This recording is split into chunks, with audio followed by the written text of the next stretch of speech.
to finally stop my family from nagging me about marriage. I paid $9.99 online to hire a girl for a fake wedding, but once we hit the registry office, the clerk glares at me with pure disgust. You are already married, and you are trying to register again. Don't you know that is bigamy? After stumbling out of the office, I just stare blankly at my marriage certificate. The girl beside me sighs. Mr. Ryan, if you're already married, why did you hire me? Then she drops one last line. The deposit is non-refundable, and she bolts. I just stand there, frozen, still unable to process what just happened. I have never even held a girl's hand, so how on earth am I married? I look down at the paper in my hand again. The guy in the photo is definitely me. As for the woman, her name is Olivia Sullivan. She is beautiful, but I have no clue who she is. I pull out my phone and snap a quick photo, sending it over to a blank profile icon. Find out who she is. The reply comes instantly. Got it. I force down the confusion in my chest, hop onto my beat-up scooter, and ride straight toward the luxury villa district. The second I park my ride, I hear the servants whispering behind my back. Who is that? He is so handsome. Hush. He is just the illegitimate son the Lockwood family refuses to even acknowledge. His mother showed up with a huge pregnant belly, demanding answers. That shameless woman. She keeps finding excuses to stay in their house, but he knows his place. He moved out back in middle school. No idea what brings him here today. I frown, pretending I did not hear a thing. Walking straight into the main living room. My mother, Linda, who has been waiting at the door, immediately drags me upstairs in a rush. Come upstairs to see your brother first. Oh, right. Did you get the marriage certificate? I replied flatly. Got it. Good. You need to remember your place. Cindy is your brother's fiancée. A top-tier elite family like hers is something an illegitimate son, like you can never dream of. Only your brother is worthy of her. I see the bitter mockery in her eyes. Cindy chased me for years in college, but on graduation day, she chose my brother. To protect Frank, Linda demanded I marry someone immediately, to cut off any chance with Cindy forever. Ever since we were children, whenever Frank and I had conflicting interests, she forced me to back down unconditionally. I look at her coldly. Let's be clear, this is the absolute last time. This is to repay you for giving birth. Linda nods as if she understands. We walk into Frank's room. He greets me with a smirk. Ryan, what brings you here? Before I can speak, Linda cuts in. Frank, Ryan got married today. Surprise flashes across Frank's face. That fast? Who is she? Is she better than Cindy? Linda sneers. How could she be? In all Haikang, no one has higher status than Cindy. What decent woman would choose him? Probably some low-life street thug. He didn't even dare bring her here, afraid her trashy look would offend your eyes. Frank's voice carries a trace of jealousy. How could that be? Ryan is so handsome, otherwise Cindy wouldn't have chased him for years. Good looks mean nothing with his status. Only some random nobody would marry him. Cindy just used him as a toy, something to play with. Only your status is worthy of Cindy. But the woman in the photo, she doesn't look anything like a street thug.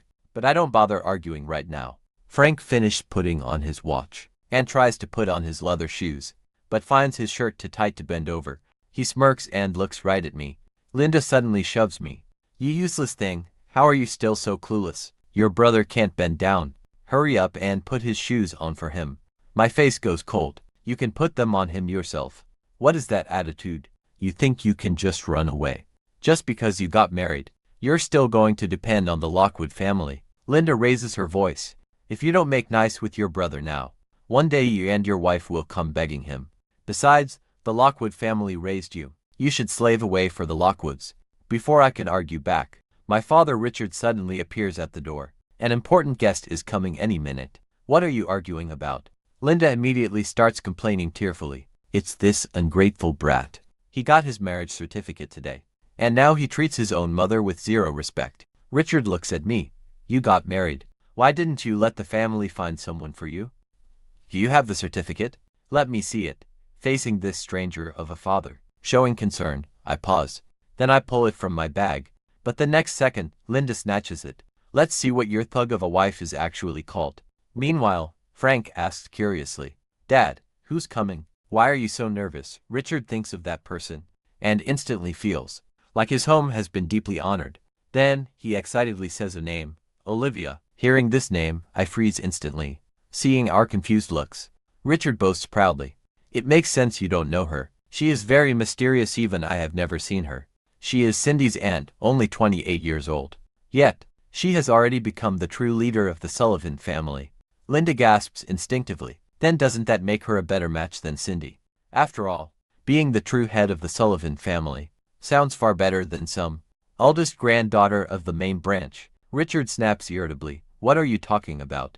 Miss Sullivan is already married. I narrow my eyes. Married. If the woman on the certificate really is her, then Olivia must know exactly what is going on.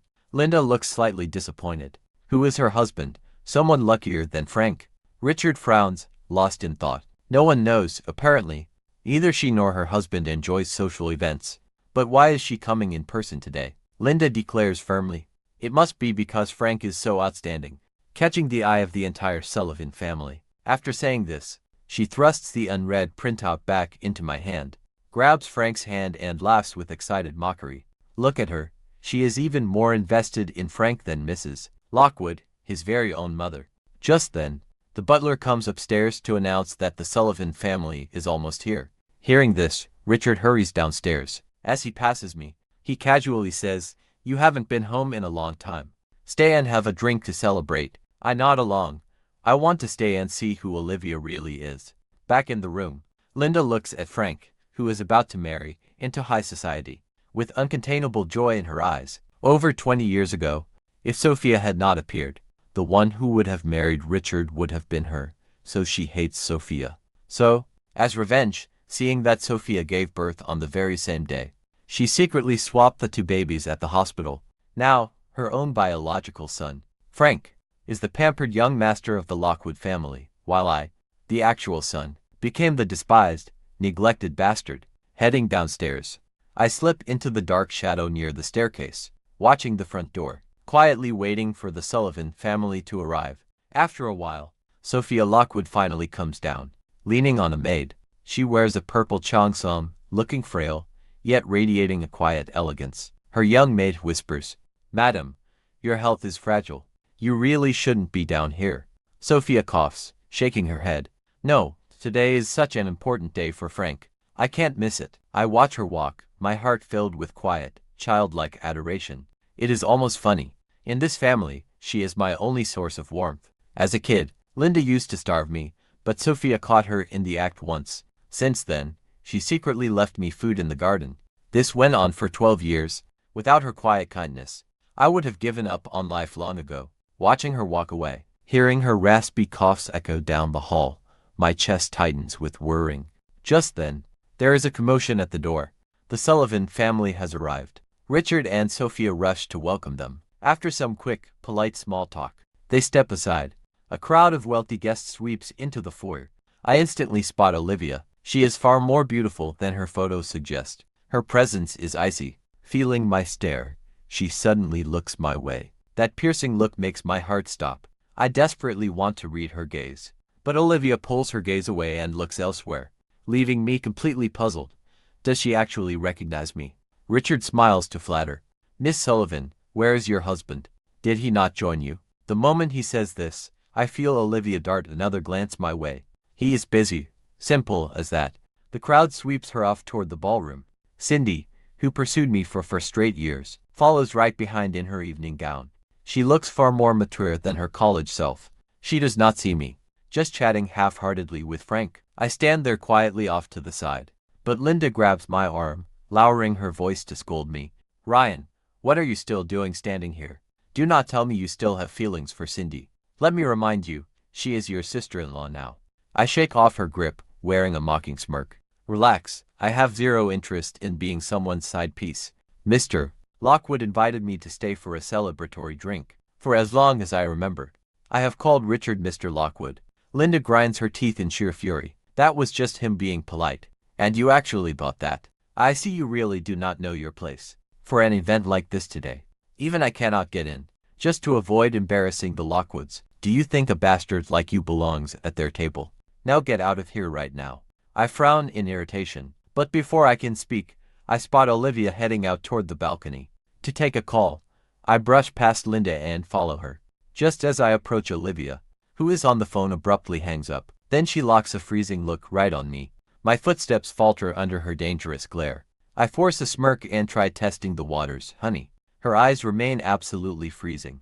I look directly at Olivia, studying her reaction, but hearing that word, she only glares back with even deeper hostility. She shows zero emotion, turning to leave. I quickly step forward, blocking her way. You don't recognize me. Olivia looks down. Move. Should I actually know you, sir? I'm married, so please show some respect. I'm completely dazed. She obviously has no clue. Yet she claims she is married. Could the registry office have made a mistake? Excuse me, but who is your husband? None of your business, she snaps coldly. I try to speak. I pull out a copy of our marriage certificate and hand it to her.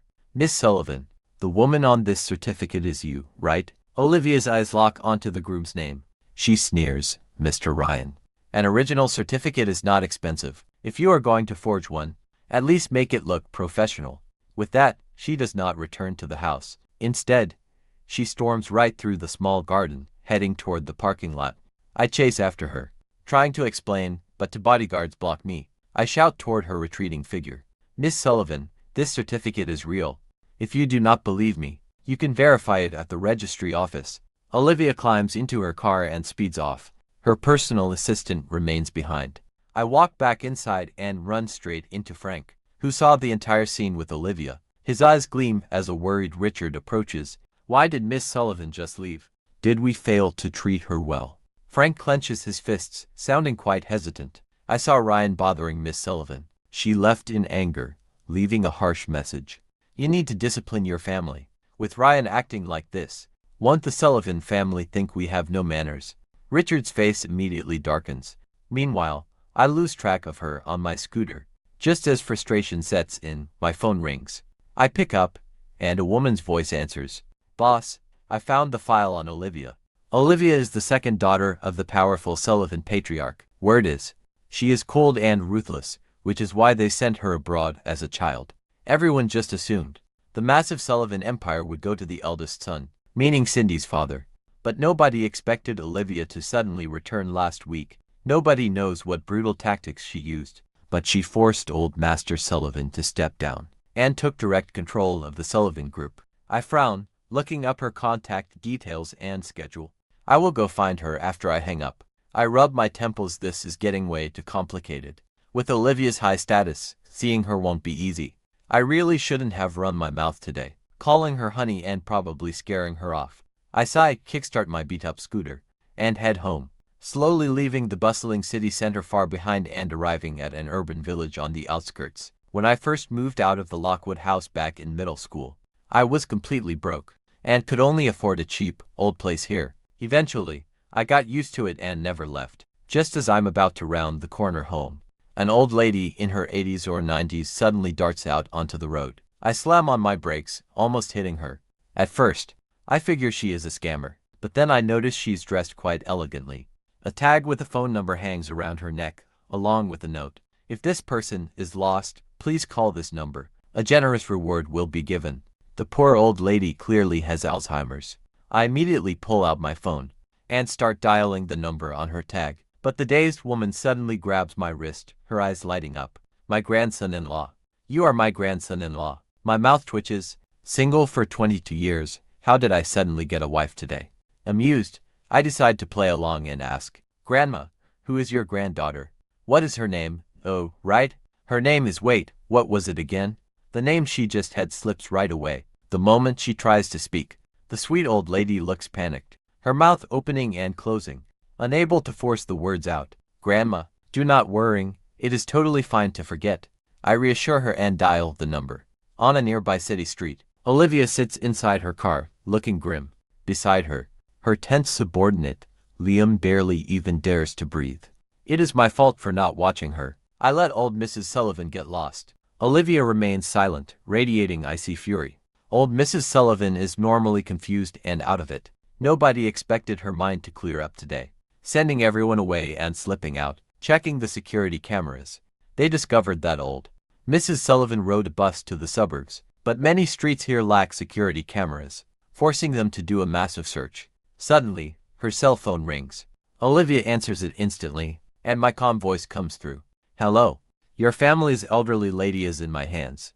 At those words, the air inside the car freezes instantly. Everyone immediately springs into action. They prepare to call the police, while Liam scrambles to trace the signal. Olivia's gaze sharpens, her voice turning icy. How much do you want? Just kidding. I only wanted to tell you to take better care of your elders. Then I give her our location and hang up. 5 minutes later, they arrive at the scene, but I am long gone, leaving only an officer standing watch with the old lady. Olivia asks how she ended up here. Old Mrs. Sullivan replies, mysteriously, I came to find my grandson-in-law. He lives nearby. Olivia freezes. Grandma, there is no grandson-in-law. No way. I saw him. That heartless kid dumped me with the police and ran. Fine. Give me your phone. Olivia hands over the phone, and the old lady snatches the latest number from her contact list and scribbles it in her small notebook. She says happily, finally, I have my grandson-in-law's number.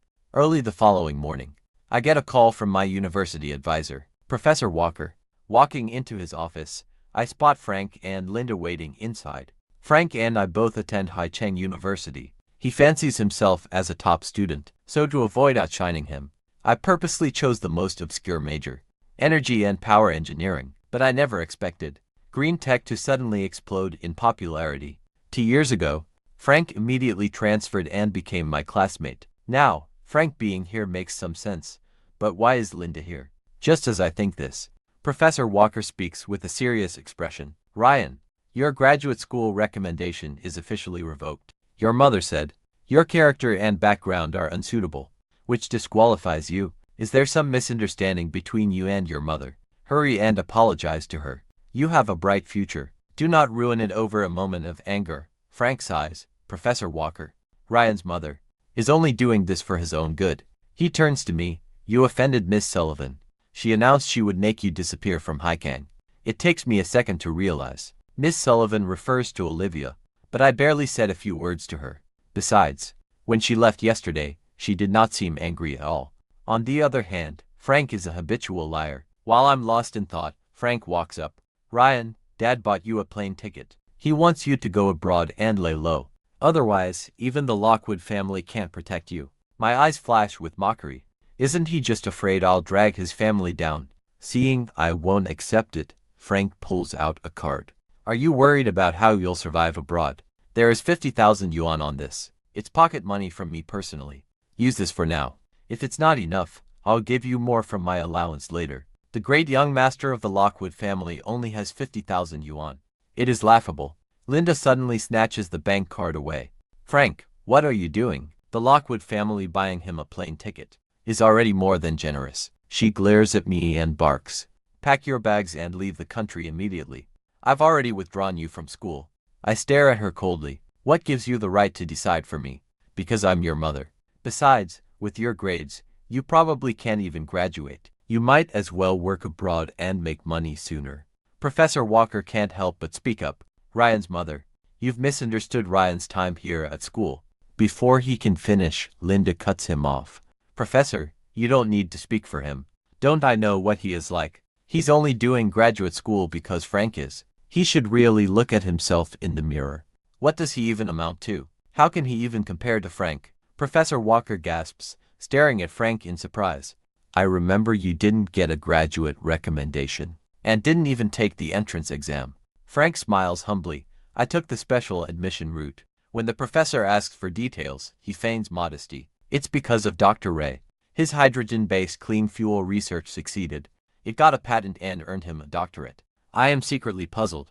Dr. Ray, since when do I give Frank special treatment? To repay Sophia's kindness, I have been providing tech support to the Lockwood Corporation under the alias Dr. Ray all these years.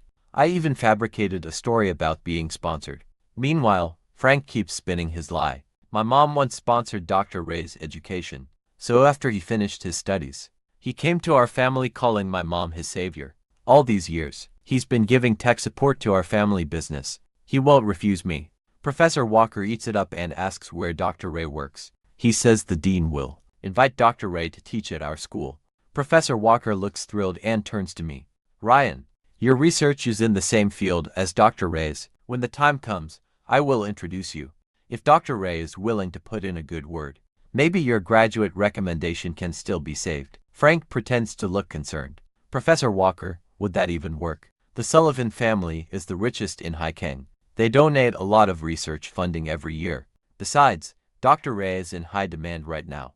If Dr. Ray steps in, the school will definitely side with him. Frank sighs, but Dr. Ray only does favors for my mother. If it were for me, he'd help wholeheartedly.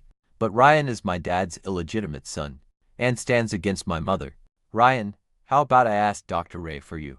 I decline with a cold smile. Right now, Frank looks like a pathetic clown. I turn to Professor Walker. Professor Walker, you know I never really wanted graduate school anyway. Linda sneers. Don't waste your breath. After offending Miss Sullivan, do you really think you can work in Haikeng? Keep dreaming. I do not believe anyone can completely control Haikeng.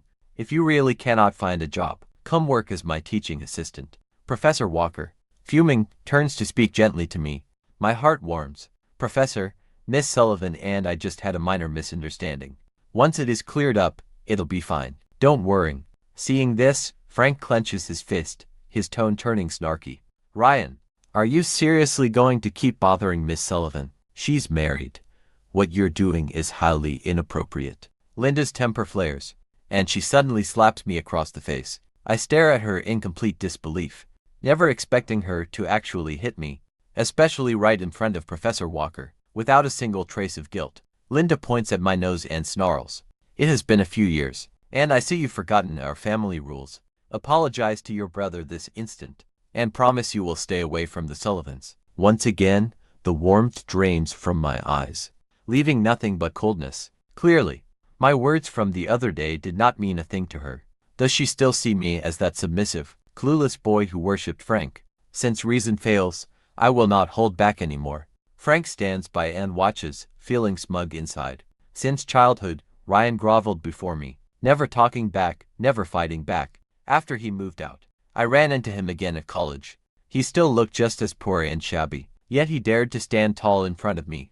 A few years without a beating, and he has forgotten his place. Today, let Linda teach him a real lesson. Just as Frank thinks this, I walk slowly up to him just as he curls his lips, thinking I'm about to apologize. I suddenly look up and punch him hard in the face. Frank's head spins, completely stunned. Linda rushes over, screaming, Ryan, how dare you hit him? I whip my head around. Glowering with pure fury, Linda freezes right there. Terrified by my expression, she stammers, what are you going to do? You ungrateful brat, I am your mother. Are you going to kill me? My voice turns icy. Every word is slow and deliberate. You were never a kind mother, so do not blame me for being a bad son. Do not interfere with my life anymore. If you try anything like this again, I will make Frank pay double. I look away and bow deeply to Professor Walker. I thank him for guiding me these past 4 years. I promise to return once everything is sorted out. With those parting words, I turn and walk away without hesitating. Only after I am gone from the room does Linda slowly snap back to reality. The second I step past the school gates, Jenny calls, Boss, I figured it out. I know why Olivia claims she is married, but doesn't recognize you. The Sullivan family looks picture-perfect from outside, but a massive dynasty like theirs has faced brutal power struggles over the last few years. Master Sullivan favors his eldest son's family, and wants to pass the family legacy over to them. Olivia, however, the youngest daughter, has been sidelined for years. A few years back, Master Sullivan chose some terrible suitors for Olivia, and tried to force a marriage. It caused a massive scene back then, until Olivia announced she was already legally married to a husband from a regular family. Only then did they finally drop it. And about this mysterious husband, he has never once appeared in public, or attended a single family banquet. So, putting the pieces together, there is only one explanation, and that is Jenny drags out the suspense. She tries playing mysterious, but before she can spill it, I have already figured it out. Did you find her schedule and contact info? Jenny pauses, clearly embarrassed. I will send you her schedule for the coming days, but her private number, I could not find it. That is fine. I will corner her in person. Someone of Olivia's status keeps her private number heavily guarded. Not finding it is totally normal. Jenny immediately shifts to gossip. She is surrounded by bodyguards, not easy to approach. Will you use force, or just keep a low profile? A mischievous grin tugs at the corner of my lips. Standing at the entrance of Sullivan Group, I straighten my delivery uniform, and walk inside holding a package, and say to the receptionist, A delivery for Miss Sullivan. It requires her personal signature. Once the receptionist calls the secretary's office, I am cleared for the private elevator to the 88th floor. And stepping out, the incredible view instantly opens up. A whole floor of secretarial staff. Over 100 people all work here, all serving just one person. Olivia. I follow the secretary, who comes to meet me, arriving smoothly at the CEO's office, and gently knock on the door. A pleasant voice replies from inside. Come in. Just as I think my plan has actually worked, a sudden figure blocks my path. Stop right there. Liam frowns, sizing me up. Mr. Ryan, what are you doing here? Liam's expression instantly darkens. He clearly remembers me bothering Olivia at the Lockwood estate yesterday. Olivia did not bother dealing with me, and yet today, I have the absolute nerve to push my luck, playing a delivery man just to harass her again. He waves over to heavy bodyguards. What is going on? You do not check identities. So now any random nobody can just waltz onto the top floor. Throw him out right now. And what is that supposed to mean? Does the Sullivan Group look down on delivery drivers? Liam sneers, mocking me for playing the victim card. We respect all lines of work. But are you actually a delivery driver? Do you even have an employee badge? Right as Liam says those words, I shove my work ID right in his face. Liam freezes, realizing I did not just sign up today.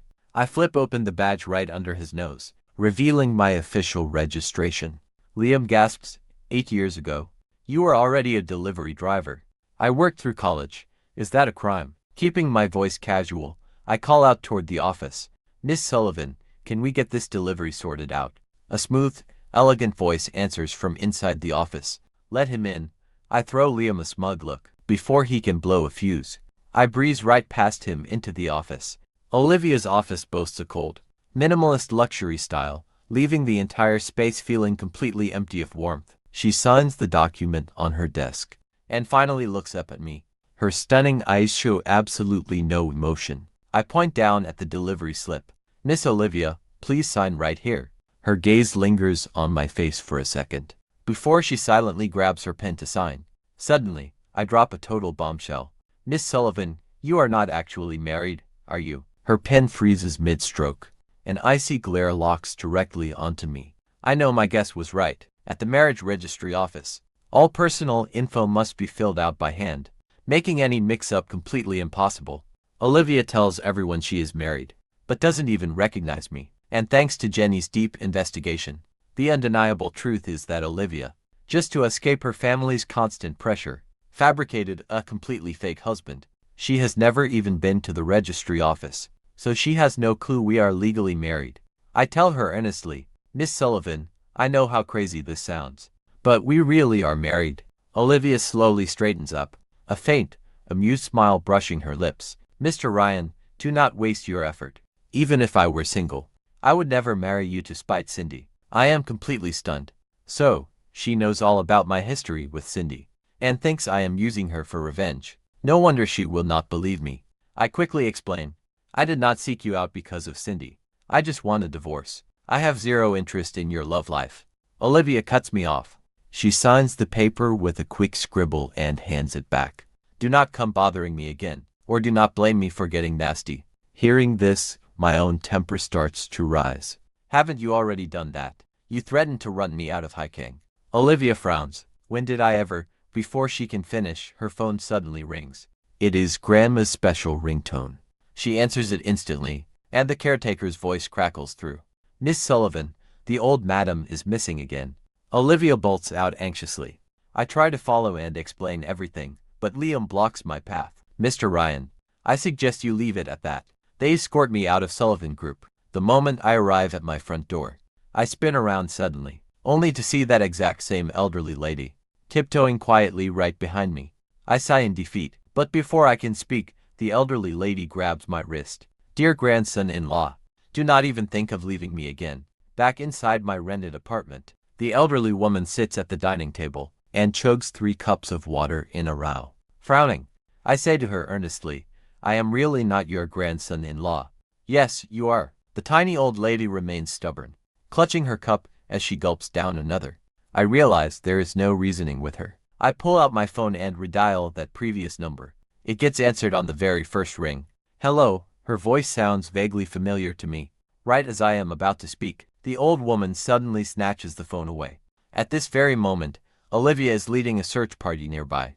Her expression stays calm, but inside, anxiety grips her. Grandma does not just suffer from Alzheimer's. At 87, her organs have already begun to fail. Her life could be in danger at any moment. The second her phone rings, she picks up, and her grandmother's strong, energetic voice comes through the speaker. "You naughty girl, do not come pick me up. I am with my grandson-in-law." The incoming number belongs to that guy from earlier. So Grandma is with him once again. Olivia asks, her expression growing dark, "Where are you?" "Not telling. You think I cannot find you? Just because you will not speak. Do not come looking for me. And do not send anyone to track me." Olivia scratches her head in frustration, covering the receiver to whisper to the family doctor, "Can we forcibly bring Grandma back in this condition?" The doctor shakes his head and quietly whispers, "Old Mrs. Sullivan cannot be agitated right now. It is best to go along with her wishes. That young man does not seem like a bad person." Looking helpless, Olivia coaxes gently into the phone, "Grandma, I still need to bring you your medicine." "No need, I have it with me. Do not worry. Just wait patiently while I bring your grandson-in-law home." With that, the little old lady hangs up the call. She hands the phone back to me with a smug grin. "Please look after her, grandson-in-law." I stare at my screen, deeply confused. What kind of irresponsible family is this? Dumping an elderly woman on a total stranger. Just as I'm about to call back, my phone buzzes with a new friend request, added through my number. The note reads, "Granddaughter of the old lady." I accept the request, and she immediately sends a quick message. "Please look after my grandmother for a while. Her health hasn't been great lately. She can't get agitated." I snort and type out a cold reply. It's not convenient. This isn't charity. Before I hit send, I hear some noise from the kitchen. I rush in and find her boiling an egg. I ask casually, "Hungry?" "You can't just eat an egg." Her wrinkled face softens into a warm smile. "Grandson-in-law, roll this warm egg on your face. It will help the swelling." I freeze. I hadn't even noticed myself, but after getting hit by my birth mother today, though I acted fine, a wall of pure ice had wrapped around me the entire day, keeping the world at bay. Her kind words melt that cold wall right away. Warmth rushes back to me. Then I glance down at my phone, and the chat suddenly turns bright orange. A transfer of 300,000 yuan, with a note, "For 1 week of living expenses. Let me know if you need more." I erase my harsh draft and write back, "Fine." I don't even know why I'm helping her. I tell myself it's just because she paid so well. Meanwhile, back at the Lockwood house, Frank's cheek is swollen red, the fist mark clearly visible. Linda shakes her head. "That brat, he's just jealous that you are marrying Cindy. Wait until your father returns. I'll make sure Ryan gets punished severely." Right then, Sophia walks downstairs, dragging her frail body. Her voice is weak, but her tone is firm. "Ryan isn't like that. You must have done something to provoke him first." Seeing this, Frank, though reluctant, he changes his strategy. "Mom, could you invite Dr. Ray to teach as a professor at Haikeng University?" Sophia immediately refuses sternly. "Frank, you cannot use past favors for personal gain. Besides, Dr. Ray has already done more than enough for our family business." Over the years, Frank isn't surprised at all. Haikeng University is the top school around here. Maybe Dr. Ray wants to join them himself. We would just be introducing him to the school. Just think about it, as a way to repay his years of help. Sophia finds this logic reasonable, so she pulls out her phone and opens WhatsApp. "I'll ask him, then." Frank sits beside her, saying, "Dr. Ray has done so much for our family. Our debt of gratitude is already fully repaid. Shouldn't we host a dinner for him? Then you can ask him in person. Wouldn't that be better?" Dr. Ray never says no to Sophia. As long as he shows up, Frank can ask to be his graduate student, and Dr. Ray certainly wouldn't refuse. Sophia is swayed by his words. She sends Dr. Ray a WhatsApp message. "Ray, do you have time to come over and visit?" The moment I see her message, my heart leaps into my throat. Why does she suddenly want to meet? Could her illness have gotten worse? Remembering her severe cough, panic washes over me and I stand up to leave. "Yes, I will come over now." But just as I rush out the door, another message pops up on my WhatsApp. "Not now. I am working overtime this Saturday." She wanted to invite me for a casual dinner. Only then did I realize anxiety had clouded my judgment. Thinking back to 10 years ago, when they kicked me out of the Lockwood house, A bitter smile tugs at my lips. After all these years, I guess we should meet. I text back that I should treat her instead. Saturday at 6 p.m. See you then. I send over a restaurant location. Closing out of my chat with Sophia, I see that Olivia sent a few messages, leaving detailed instructions on caring for grandma. Reading this, I quietly slip into the spare bedroom to record a quick video for Olivia, down on a street not far away. Two luxury chauffeur vans sit quietly parked. Olivia sits on the sofa, typing on her laptop. Suddenly, a WhatsApp notification chimes. She reaches for her phone to check it. And that notoriously frozen, iceberg expression actually displays a hint of surprise. The family doctor asks if something happened to old Mrs. Sullivan. Olivia presses her lips together and passes her phone over so he can watch. There is old Mrs. Sullivan, resting on a small floral print sheet, sleeping peacefully. It is only 9 p.m. Normally, if she drifts off before 1 a.m., they are thrilled. The family doctor is stunned. Old Mrs. Sullivan truly acts different around this young man. If he can stay by her side constantly, her health will definitely start to improve. Olivia's gaze deepens, as if weighing her options. The next morning, I get a text from Olivia. As our messages fly back and forth, Olivia begins feeling like she is talking to an old friend. She suddenly asks if she can visit Grandma tonight. Of course, you are welcome anytime. And then I send over my address. Meanwhile, outside, I wait around, bored, when a familiar voice suddenly calls from behind. I turn around and see a familiar face. It's Cindy, the gentle girl. The kind face I remember is now darkened, as she glares right at me now. I was always isolated, while Cindy was warm and outgoing, always by my side. She was practically my only true friend. But now, things between us are incredibly awkward. I hesitate, then slowly say, "Did you need something?" Cindy sneers. "Frank told me all about your background. Why did you hide it from me? While I, like a fool, chased after someone like you for years.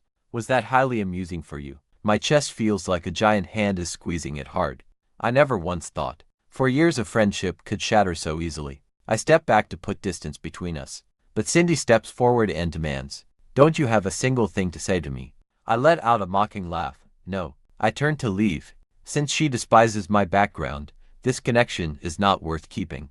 My decisive attitude completely irritates her. Seeing me walk further and further away from her, she suddenly grabs my wrist without thinking. "You cannot leave." I turn to face her. "Anything else?" Cindy's face instantly tightens, deep anger rising in her chest. She does not get that she let go first. Why does it feel like now she is the one who is being abandoned? Then, I hear her mocking voice again. "Still working a cheapside job here. So you haven't found a real career yet, right? Why don't you come be my personal assistant?" I shake off her grip and coldly decline. "I'm afraid I'm just not qualified." But Cindy persists. "You don't have to work. I have an apartment right by my office. You just need to live there and serve my daily needs. 50,000 yuan a month. Is that enough?" My eyes turn ice cold instantly. "You want me to be your kept man?" Cindy scoffs. "You are definitely qualified for that. After all, your mother was a side piece herself. You've been surrounded by it since childhood. Just call it a family tradition. I'm sure you'll be an expert at this." I shove her to the ground, glaring coldly down at her. But standing back up, she laughs instead of getting angry. "I will give you time to consider it. Change your mind, just find me whenever." Leaving those parting words behind, Cindy walks away as I laugh bitterly at myself. That evening, Olivia leaves work right on time, heading straight for that old suburban neighborhood. Carrying the medicine in her hand, she knocks on the door of the WhatsApp address. Seeing that her grandmother looks healthy, only then does Olivia finally look around. Even though it's just 60 square meters, 2-bedroom apartment, it is clean and cozy. But the sound of rushing water echoes from the bathroom. Someone is showering. Olivia quickly looks away, looking startled. The family doctor follows right behind her, preparing to step inside until she stops him. "Give me the gear, wait in the car." Olivia quickly checks her grandmother's blood pressure, measuring her blood sugar and heart rate. Perhaps because her grandmother slept so well, every single reading looks remarkably healthy. Old Mrs. Sullivan says proudly, "My grandson-in-law takes such great care of me." Seeing it for herself, Olivia finally relaxes, her eyes drifting toward the bathroom once again, before she finally packs up the medical gear. "Since you are fine, I should be going." Old Mrs. Sullivan looks completely taken aback. "Are you not staying for dinner? My grandson-in-law is a wonderful cook. It is not convenient." Olivia gently sets down the medical bag. Leave this here, old Mrs. Sullivan's eyes shift. Take it away. My grandson-in-law does not know how to use it. I do not want Dr. Fang coming here. I want you to check on me every day. Just as Olivia is about to say something, suddenly, the shower water shuts completely off. She bolts upright immediately. Grabbing her medical kit, she rushes out flustered. I am leaving. I will return tomorrow. The second the front door shuts, I step out of the bathroom fully clothed. Where is your granddaughter? She left, saying that it was not convenient. He is so stiff, always wearing that scowl. Grandson-in-law, is that why you dislike her? She can work on those things. I am not your grandson-in-law. Yes, you are. I have felt completely helpless these past 2 days. I have found the old woman incredibly sweet, always going along with whatever I say, except on this one single thing, where she is completely stubborn. A few days later, she suddenly tells me she wants to go home for some clothes. So I text the granddaughter asking for her address. But the second I view the location, I freeze. Estate number 1. Is this not the Sullivan family compound? The most famous luxury district in Haikeng. I assume the sweet old woman lived in a modest suburban villa. I never dared imagine she belonged to the Sullivans. But once we arrive at the gates, I stare up at the massive, vintage black gate, covered in gorgeous carvings, and ask hesitantly, Grandma, is this actually your home? The sweet old lady looks so sleepy, her eyes blank as she mutters, Grandson-in-law, I cannot remember. Helplessly, I message her granddaughter again. She replies instantly, wait there. I will be right there. Shortly after, a high-end sports car pulls up to us. Frank and Linda step out of the back seat and hurry over, Linda frowning deeply at me. Ryan, it really is you. What are you doing here? She has come today as Frank's chaperone, just to admire the Sullivan estate from afar. She noticed someone hanging around the Sullivan gate, but she never expected it to be me. Frank glares at the closed Sullivan gate. Ryan, are you here bothering Miss Sullivan again? The second he says that, Linda explodes. You useless animal, do you know what today is? Get out of here right now. If you ruin Frank's engagement, I won't let you off. Though I am sick of them.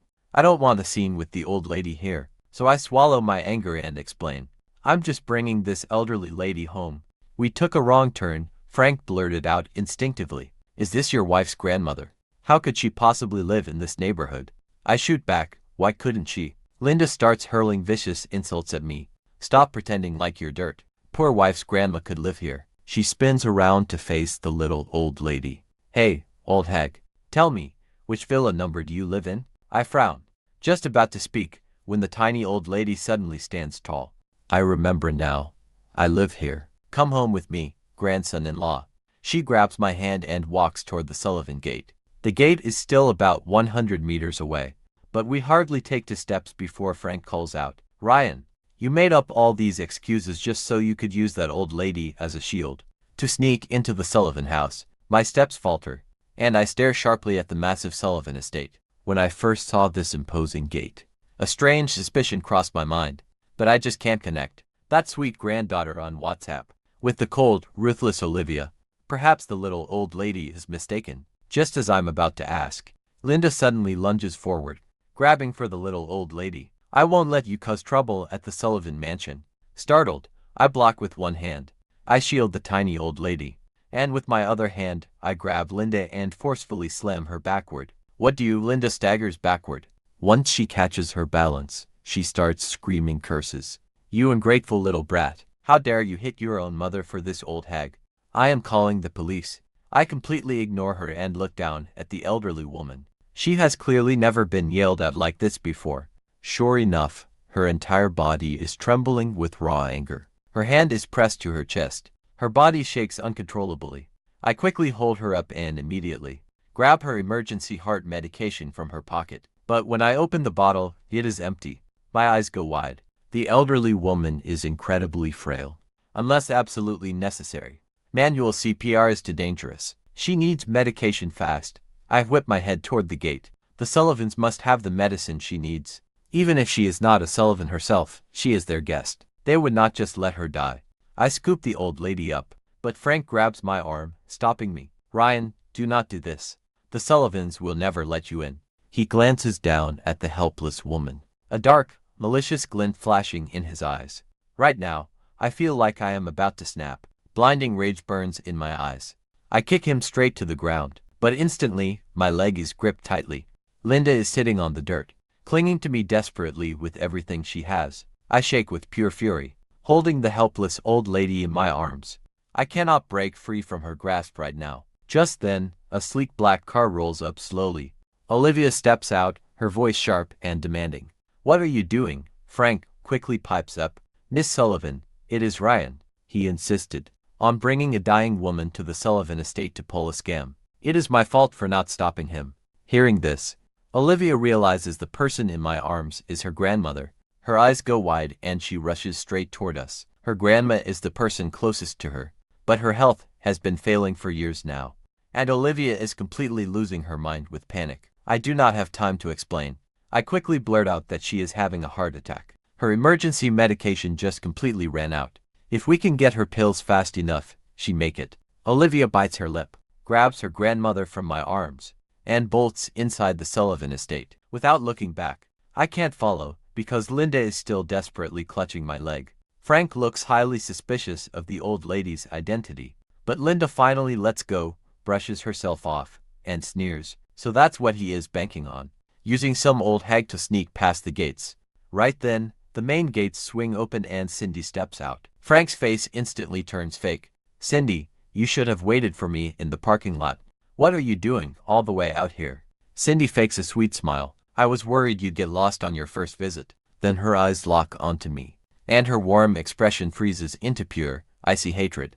"Ryan, are you back because you finally changed your mind?" I keep my face completely blank and remain silent. "If you actually changed your mind, you should have just called. Who gave you permission to step onto the Sullivan estate? Can an illegitimate son like you even walk through these gates?" Cindy lets out a cruel laugh. "But if you are truly desperate to look inside, I suppose that's possible." "Cindy, you misunderstand," Frank cuts in. "Ryan is actually waiting for his wife's grandmother. The old woman just suffered a massive heart attack, and Miss Sullivan carried her right inside." Cindy's eyes flare with instant rage. She grits her teeth. "What wife, Ryan? Who is she?" I stare back at her, mocking her. "Cindy, as for my wife, none of this concerns you. Nothing to do with me either. Let's see who dares marry you without my approval." Frank quickly chimes in, backing up my mother. "She is just some street thug." Cindy clenches her fists. "So this is how you ruin yourself? Fine. A bastard son and a street thug. A perfect match." Frank keeps pouring fuel on the fire. "I won't accept this either. That's why I keep pestering Miss Sullivan." I sneer coldly at Frank. "You call yourself the young master of the Lockwood family, yet your head is filled with nothing but filth. Is that all you've got?" Hearing this, Frank's face goes rigid. He squeezes his fists tight. "I know you want revenge on Cindy and me, but Miss Sullivan is already married. You shouldn't go ruining someone else's marriage." Hearing this makes Cindy absolutely furious. She's been waiting for my call these past 2 days, thinking I would come crawling back to beg, and maybe she'd let me off the hook. But she never expected I'd already gotten married. Realizing this, she explodes with anger. "I knew it. How else could your wife's grandmother have collapsed right on my doorstep? Turns out you came for my aunt, Ryan. How shameless can you be?" She's seething. She points at me, shouting to the gatekeeper, "Get a good look. Remember this face. He is never to step foot on this estate again." Frank ducks his head, the corner of his mouth curling in triumph. It seems in the Sullivan family, Cindy still has half the say. However, the very next second, the Sullivan family butler steps through the front gates. His gaze sweeps across the crowd, then he comes up to me. "Mr. Ryan, Miss Sullivan invites you inside." Frank freezes. Cindy stares in utter shock. I look up and stare at the gatekeeper, with a half smile. "So, can I go in now?" The guard glances nervously at Cindy. Then, he opens the gate without hesitation. He knows exactly who truly runs the Sullivan family. As we enter, Cindy and Frank follow behind me. Linda glares at me. "Miss Sullivan probably just wants you to fetch your grandmother. Once you have her, be smart and leave quickly. Don't go dirtying the Sullivan family's carpet." With those words, our group enters the living room together. We immediately spot the elderly Mrs. Sullivan. She is sitting in the center sofa seat. The petite old lady glares. "You wicked woman, who are you calling an animal?" She has changed into elegant clothes, but her face still looks pale. Olivia sits coldly on her left. Linda stands frozen right there. Frank's knees turn to jelly, and he almost falls to the floor. Fortunately, Cindy catches him. What is wrong? Frank's hands shake. He suddenly lets out a bitter laugh. Ryan, why did you lie to us? Claiming old Mrs. Sullivan was your wife's grandmother. Making us disrespect her like that. I feel several suspicious glares lock onto me. Linda quickly plays along. You knew old Mrs. Sullivan has Alzheimer's, yet you dared to trick her. Who do you think the Sullivans are? Kneel down and apologize right now. My eyes narrow. Is she trying to pin everything on me, just so Frank can get off scot-free? What a cheap trick. Crash. A teacup comes flying through the air, hurled by old Mrs. Sullivan. It hits Linda square on. Scalding hot tea spills all over her. But Linda does not dare scream. You bastard. Old Mrs. Sullivan snaps, he is my grandson-in-law. And during the burning pain, Linda whimpers. Madam, you have been deceived by him. I am absolutely positive his wife is a thug. Why argue? Just ask the actual person involved. Cindy's mom might. Olivia speaks up. Is he really your husband? I quietly stare at Olivia. Then comes the expected answer. No. What a backstabbing and grateful woman. Rage flares in me, while Frank looks thrilled, breathing a massive sigh of relief. Linda sneers. I knew this was all Ryan's doing. I let out a cold laugh, ready to speak up, when Olivia's voice cuts in once more. Grandma mistook him, so I asked Mr. Ryan to help look after Grandma. The entire room suddenly falls dead silent. No one saw that coming. After a beat, Frank looks down. So that's what happened. Ryan, why didn't you tell us the truth? If you had, this whole misunderstanding would never have happened, Mr. Frank. Olivia leans back against the sofa, looking completely relaxed, but her words carry a heavy weight, hiding behind others, and shifting the blame when things go wrong. Is this how the Lockwood family teaches their younger generation? Those words sting, and old Mrs. Sullivan flares up. Fuming, she snaps, you think I'm losing my mind? That I can't see through your pathetic tricks, screwing up without remorse, and trying to pin it on someone else? You two are absolutely shameless. Old Mrs. Sullivan glares directly at Cindy. Call off the engagement. I won't accept him as your husband. Frank visibly trembles. The marriage he fought so hard to secure cannot fall apart like this. He spins toward Cindy, but she is just staring blankly at me. Obviously, she is still reeling from the shock of my marriage. Frank squeezes his fists tight. Bowing his head, he walks over to Cindy. Cindy, this is my fault. Don't worry, even if the engagement is off, I'll still introduce you to the person I promised. Cindy quickly snaps back to her senses. Frank still has to introduce Dr. Ray to her. In the booming new energy sector, Dr. Ray is a major, leading figure. She quickly turns to old Mrs. Sullivan. Great-grandma, Frank didn't know any better. Please forgive him. Besides, both families already exchanged betrothal gifts, so calling off the wedding is highly inappropriate. Old Mrs. Sullivan gives her a long, probing look. Whatever. After all, Cindy's parents will decide what to do about her affairs. She has no wish to interfere. But Cindy's mother only smiles. Grandma, did you forget the engagement gift? Hearing this, old Mrs. Sullivan slowly lowers her eyes. I'll wire Cindy $180,000. Cindy's mother's smile instantly freezes. But didn't you say before, you'd give the newlyweds 2% of shares, fearing they might be tied on wedding expenses? Truth be told, if you want the wealthiest Sullivan family member, it is undoubtedly old Mrs. Sullivan. She hailed from a prestigious capital family, boasting a massive dowry, and she controls 28% of the Sullivan family shares. Cindy's mother had long planned to squeeze a fortune from her through this marriage. It was all set, but old Mrs. Sullivan suddenly changed her mind at the end. Old Mrs. Sullivan gives her a cold smirk. I am not happy with Cindy's husband, so I'm not giving anything. Frank turns pale, feeling completely humiliated. With so many servants in the house, this news will spread like wildfire. Soon, all Highkang will know he was rejected by old Mrs. Sullivan. Elite families value saving face above all, and old Mrs. Sullivan has ground his pride into the dirt today. But the old matriarch couldn't care less about that. After saying her piece, she pulls me along, leading Olivia toward her own courtyard. Then, she makes up an excuse to leave, telling Olivia to take good care of her grandson-in-law, before quickly hurrying off with her people. In the blink of an eye, only Olivia and I remained in the courtyard. Under the night sky, we stand side by side, just as I hesitate on how to start. Olivia suddenly glares at me with hidden disdain. You have terrible luck. Not to be outdone, I look back at her just as seriously. Silly girl, Olivia's face instantly darkens. She never expected that. I had coaxed Grandma into telling me. Even this, only proving my motives are impure. Grandma latching onto me might be an accident, showing no signs of scheming, but my taking Grandma in so kindly, it could very well be, because she accidentally let slip her identity. I throw a quick jab back at her, but I do not forget the task at hand. I remember you said in your text, you would help me with one thing. Could you come with me to the marriage registry and check our marital status? Olivia's face darkens. She snaps with deep impatience. Fine, let's go. But if it turns out to be false, I expect you to stop using Grandma as an excuse to pester me. Old Mrs. Sullivan pops her head out the window. You naughty girl, are you bullying my grandson-in-law? Hearing this, Olivia's expression instantly stiffens. Dinner is simple, 4 dishes and a soup. Just right for 3 people. But old Mrs. Sullivan has no appetite. After a few bites, she puts down her chopsticks. Grandson-in-law, I'm tired. Let's go home. Don't tire yourself out. Stay home and rest tonight. This courtyard is like a small retirement home, fully equipped with medical equipment. Old Mrs. Sullivan anxiously grabs my hand. So, can you stay and keep me company? I frown, glancing over at Olivia. Honestly, I am worried about old Mrs. Sullivan, too. But Olivia clearly despises me, suspecting I am using old Mrs. Sullivan to get close to her. She would never agree.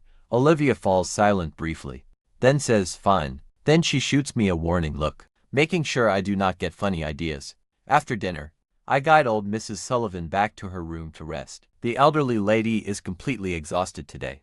After suffering another health scare, she drifts off gradually the moment she lies down, tossing and turning restlessly, so I have to remain sitting by her bedside.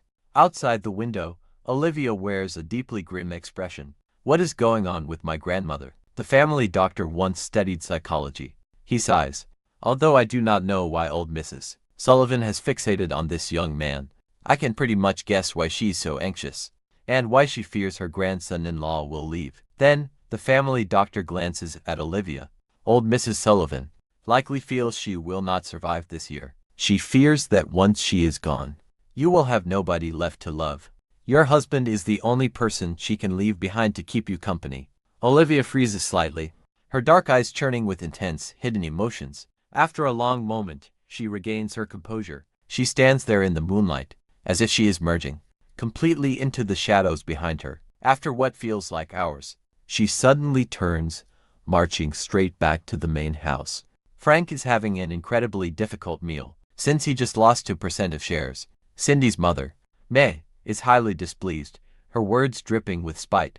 Isn't Ryan supposed to be your family's illegitimate son? How did he charm the elderly Mrs. Sullivan, while you failed? Frank can only bow his head and apologize. Andy May, I lack Ryan's sweet tongue. When it comes to flattery, May sneers. I do not care how, but you must reclaim that 2% stake, or forget marrying into the Sullivan family. Frank swallows his silent frustration. He slowly finishes dinner. Finally, he is allowed to leave, but Olivia returns before he can go. The moment she steps inside, heavy, suffocating tension fills the room. Her eyes sweep across the lavish feast, and her expression turns incredibly grim. Grandmother ate absolutely nothing tonight, yet you are all feasting here. May sees her glare and stays silent. Cindy's father, Eric, frowns and asks what brings her here. Olivia ignores her adoptive elder brother, shifting her cold gaze onto Frank. Since the wedding plans are still active, he is considered part of this family, correct? As a Sullivan, he must follow our family rules. He insulted an elder today. His punishment is kneeling in the ancestral hall for the entire night. Olivia waves to the guards behind her, without waiting for any reply. 2 large guards step toward Frank. Mr. Frank, please. Frank looks pleadingly at Cindy, but she clearly fears crossing the powerful family head. He takes a slow breath, and has no option but to follow the guards. Just before exiting the room, he hears Cindy ask Auntie Olivia, what about Ryan? Did he leave?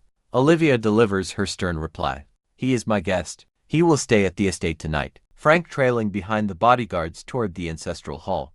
Lady Olivia said you two are not married yet, so you cannot enter the Sullivan family ancestral hall. Kneel outside. Out there, the stone floor is freezing. Frank opens his mouth to speak, but the 2 guards block him, arms folded tightly behind their backs, staring down coldly as the night chill deepens.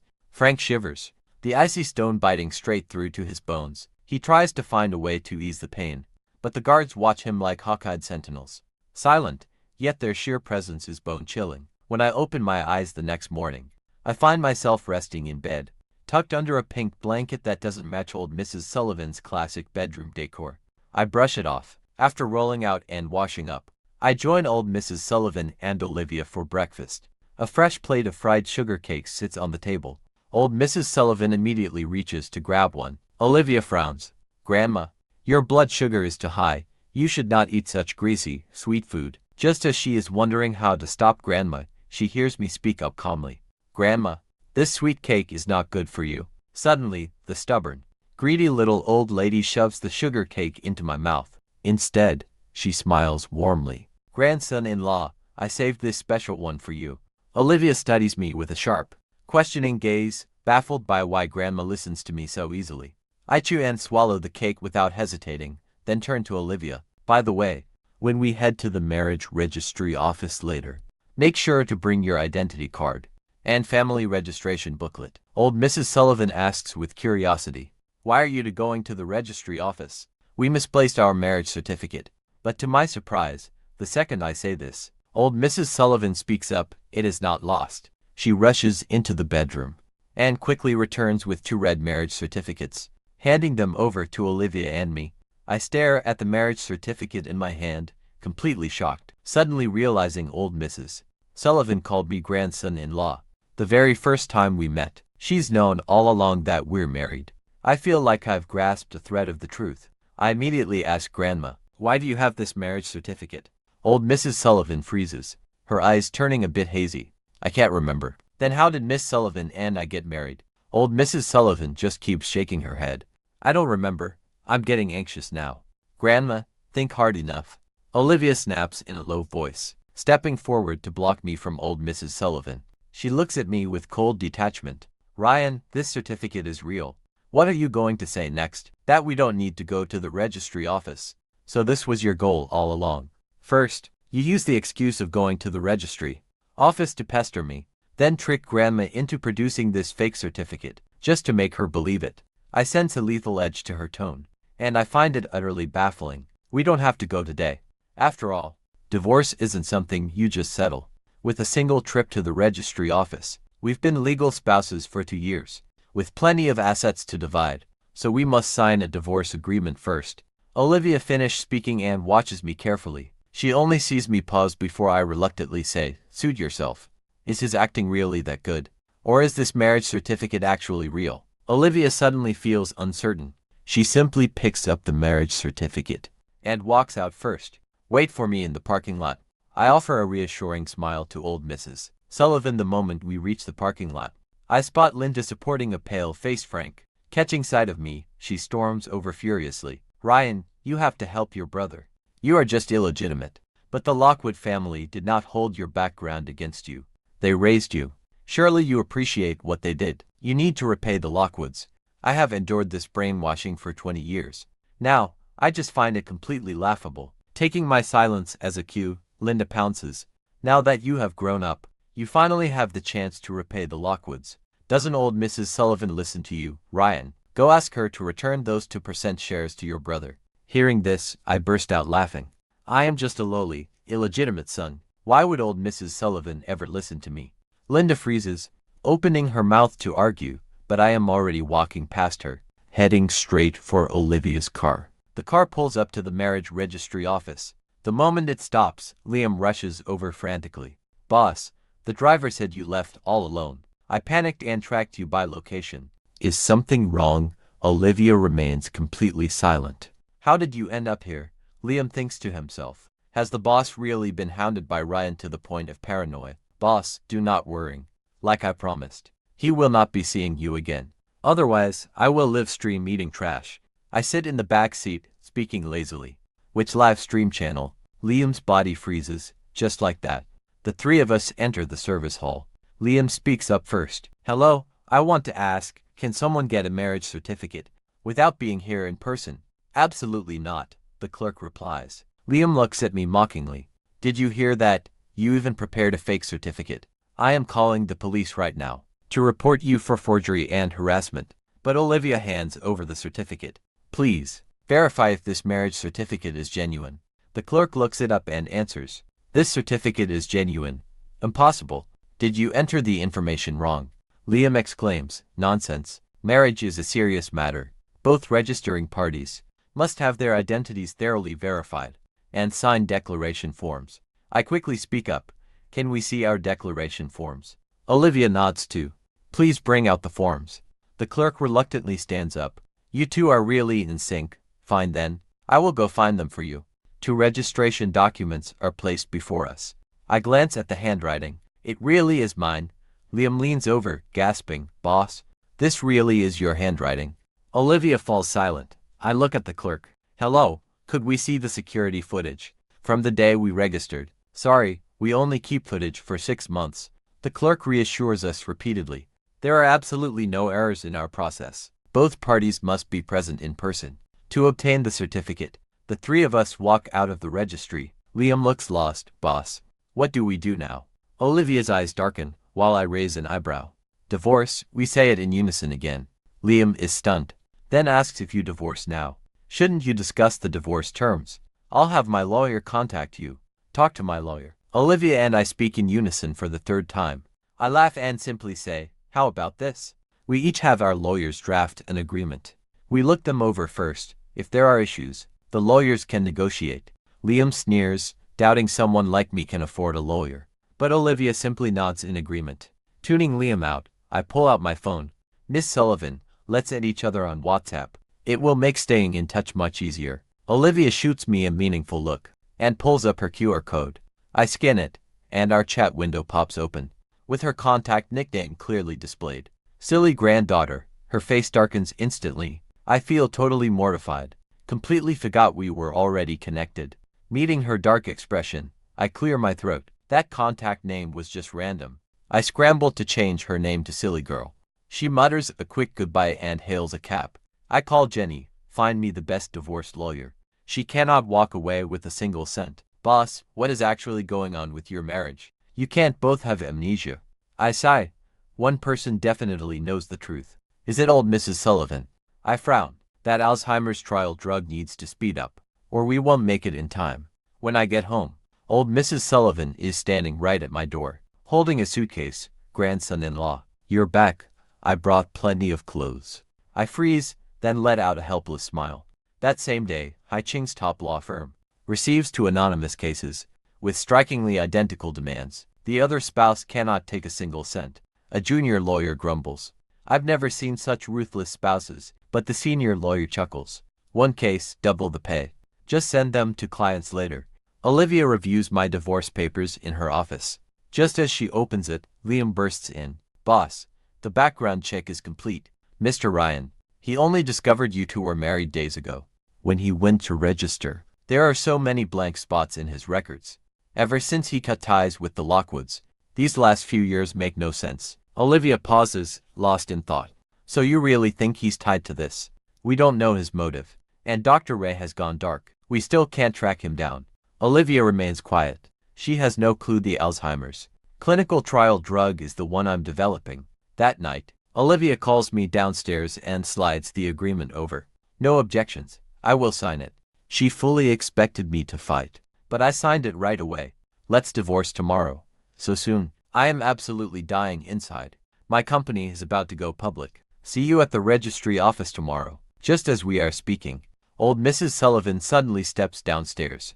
Her face is pale, her voice shaking. You're getting divorced. As she asks this, her eyes flutter shut and she collapses, right outside the hospital room. The doctor gives us a serious warning. Old Mrs. Sullivan cannot handle any stress. Do not upset her ever again. Olivia slumps onto the bench, her hands shaking uncontrollably. When old Mrs. Sullivan finally wakes, she looks at me and rasps weakly. My dear grandson, I dreamed that you and that troublemaker wanted a divorce. That's not true, is it? I stay quiet, but Olivia speaks up, saying it's false. Then, no divorce. Give me your household registration booklet and your marriage license. Yes. Olivia quickly agrees to everything. Old Mrs. Sullivan stares back at me. Grandson, what that stubborn girl said is true, right? I remember the doctor's warning. I stay silent for a moment. It is true. That night, I sit on the couch studying English. Research papers. My phone pings with a text from Olivia. Once grandma stabilizes, we will go ahead with the divorce. I text back, fine. The agreement is already signed anyway. We mean nothing to each other. Olivia sends another text. Any other requests once grandma is well? Just divorce me as soon as possible. Old Mrs. Sullivan looks at me, then at her, and suddenly says, naughty girl. I want to set up a job for my grandson-in-law at Sullivan Group. Olivia pauses for a moment, then agrees. Old Mrs. Sullivan is thrilled. Tomorrow, you will go to work with that naughty girl. I agree.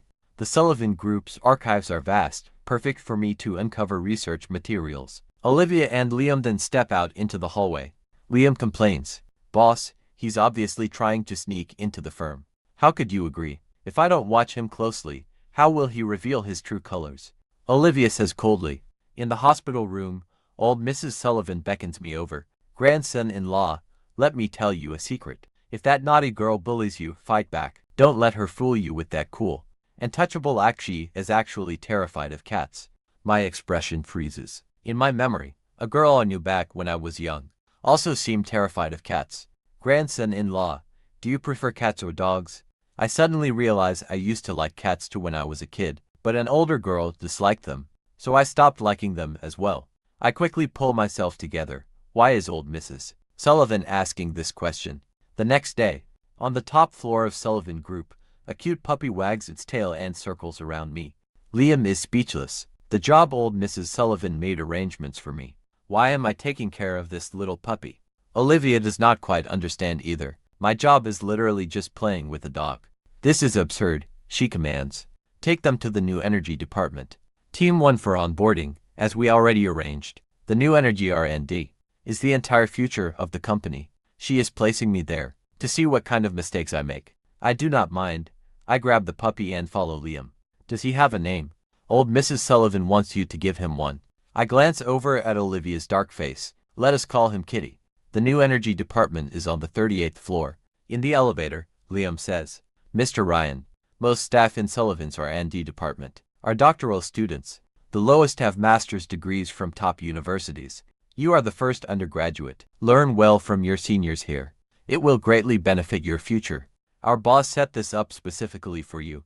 Of course, no need to be eternally grateful. It is just her reward for keeping old Mrs. Sullivan happy. My mouth twitches. Seriously, there is no need. By the way, your relationship with the boss, she does not want it made public. To avoid any drama, wants you to divorce. I just glance back at him. I have the same concern. Liam is shocked that I actually have the nerve to look down on his boss. My first day of work is easy. No one gives me any tasks, so I happily play with Kitty in the office.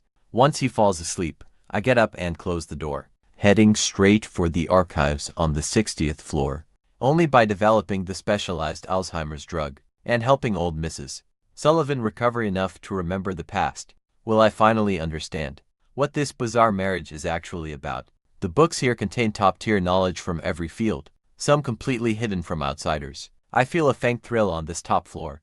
Olivia gets a text from her grandma, whose WhatsApp name has been changed to Grandma Who Cannot Be Stressed. You naughty girl, eat lunch with your grandson-in-law today. Remember? And send me a photo of you two dining intimately. Olivia sighs helplessly and rings the call bell. Liam, make 2 lunches and send them up, she texts me, but I don't reply for a long time. On the 60th floor, I am searching behind rows of bookshelves, completely unaware that Cindy is staring at me. I am so absorbed in searching that when I step back I bump into someone. Sorry. I turn around only to see Cindy staring back at me with a complicated expression. Ryan, are you going to all this trouble to please great-grandma just to get close to Auntie Olivia? My expression turns cold instantly. None of your business. Auntie Olivia has never been interested in men. All these years. Don't think you can seduce her with that face of yours. She is not that shallow. Look, she just gave you some meaningless job to brush you off. I scoff. So you are saying when you chase me for so long, it's because you're shallow? Cindy's eyes turn red. I know you hate me for marrying Frank, but I had no choice. Elite marriages involve many considerations. My mother already agreed to let me be with an ordinary person. But given your background, no matter what, I could never marry an illegitimate son. Otherwise, how would I face the Sullivan family and I'd become the laughingstock of Haikang. I withdraw my gaze. Thanks for not marrying me. Just as I am about to leave, Cindy blocks my way. I can arrange for you to work on my team. I will find a capable mentor for you. I know you are competitive. You are so smart, you will learn quickly. Hearing this, I cut off her chatter. What's the catch? Divorce your wife and choose me. Cindy cannot stand the thought of sharing me. Just thinking about it drives her crazy. I reply coldly, you are not worthy. Why do you love that thug wife of yours? Trust me, I can just give her some cash, or hire someone to threaten her, and she will leave you. How could she ever compare to me? Hearing this, I stare coldly at Cindy. I did not want to crush your ego, but since you insist on digging deeper, let me tell you, my wife is prettier than you, and her figure is better too. After saying this, I turn to leave and spot Olivia at the corner. I fall completely silent, and so does she. Meanwhile, behind my back, her eyes turn dark. She calls Frank on her phone. Aren't you having lunch with Dr. Ray? Take me with you tomorrow afternoon. Olivia brings me up to the top floor for lunch. We step into Olivia's office, and she points to the dining table beside us. Eat first, I still have some work to finish. Her cold demeanor makes me feel a bit guilty. She probably did not hear what I said earlier, right? While I am thinking this, I hear the click of her phone camera. Olivia calmly snaps a picture and sends it to Grandma. I already know why she took that photo before walking over, so I do not ask. I just look at the table, making small talk. Miss Sullivan, your lunch is quite lavish. Olivia sits down across from me, elegantly picking up her chopsticks. After all, good nutrition is required to maintain a nice figure. I freeze, my face flushing. My eyes sweep over her pale skin. I awkwardly pack some of the food to go. Miss Sullivan, I just realized I haven't fed Kitty. I really should go. Thanks for the lunch. In a great mood, I leave with my lunchbox. After work, Olivia calls her grandmother. Where are you? At the hospital this afternoon. I suddenly got those chest pains again, so I want to stay a few more days. Naughty girl, are you staying with me tonight? If not, just let me lie pitifully alone here. I'm on my way. Now, that's more like it. By the way, I already told my grandson-in-law to visit. To keep me company, you should both come together. Olivia gently rubs her temples. She understands her grandmother's little game. She texts me, I'll pick you up after work for the hospital. I reply quickly, no need. I already caught a cab and I'm on my way. Even though she wanted to keep her distance, seeing me so set on avoiding her, Olivia's annoyance inexplicably grows. I carry the puppy into the hospital ward. Not far off, Mrs. Lockwood is finishing up a checkup with Frank, supporting her arm. Is that Ryan, isn't it? Why is he in hospital? Is he sick? Mrs. Lockwood asks hesitantly. Frank is furious. Inside, old Mrs. Sullivan doesn't allow any visitors, yet she lets Ryan stay with her. His eyes narrow. He must be visiting old Mrs. Sullivan. Ryan is quite filial. Nanny Nancy frowns. Filial?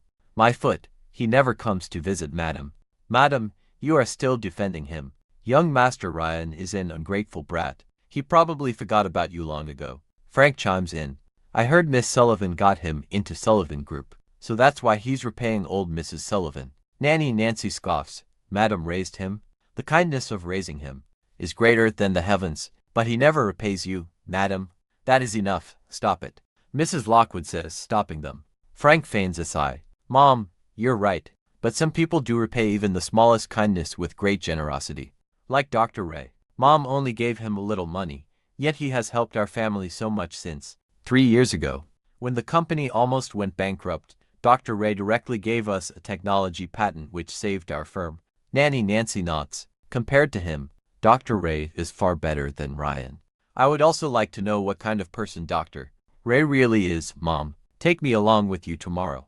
Mrs. Lockwood smiles and pats his head. I will take you. I watch this scene unfold, while sitting on the sofa, inside the private VIP hospital room. My gaze follows Mrs. Lockwood. Her face looks unhealthily pale. Frank whispers something right beside her, and Mrs. Lockwood nods helplessly. They look so close together. Only when they get into the car do I reluctantly look away. Turning around, I find old Mrs. Sullivan standing right behind me. Grandson-in-law, tell me, who is that person? She looks so familiar. My expression softens, and just as I am about to speak, her eyes suddenly light up. I remember, she is your mother. You look so alike. I pause briefly. Actually, aside from our face shape, My features do not resemble Mrs. Lockwood at all. Our only similarity is that cold, distant vibe.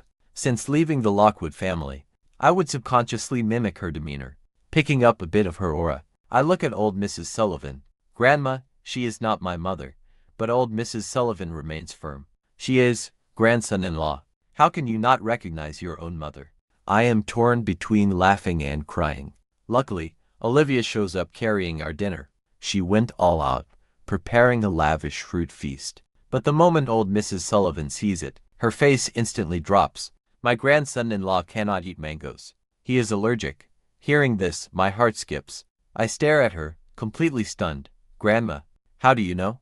I actually was before, but I outgrew that allergy 2 years ago, and I have never once mentioned it to her. Old Mrs. Sullivan just smiles. You told me before. You said eating mangoes made your face break out in little red bumps. My expression instantly turned serious. When exactly was before, but old Mrs. Sullivan becomes dazed and confused again. I think you told me before we married. My mind is completely spinning right now. I am positive I never knew her before marrying.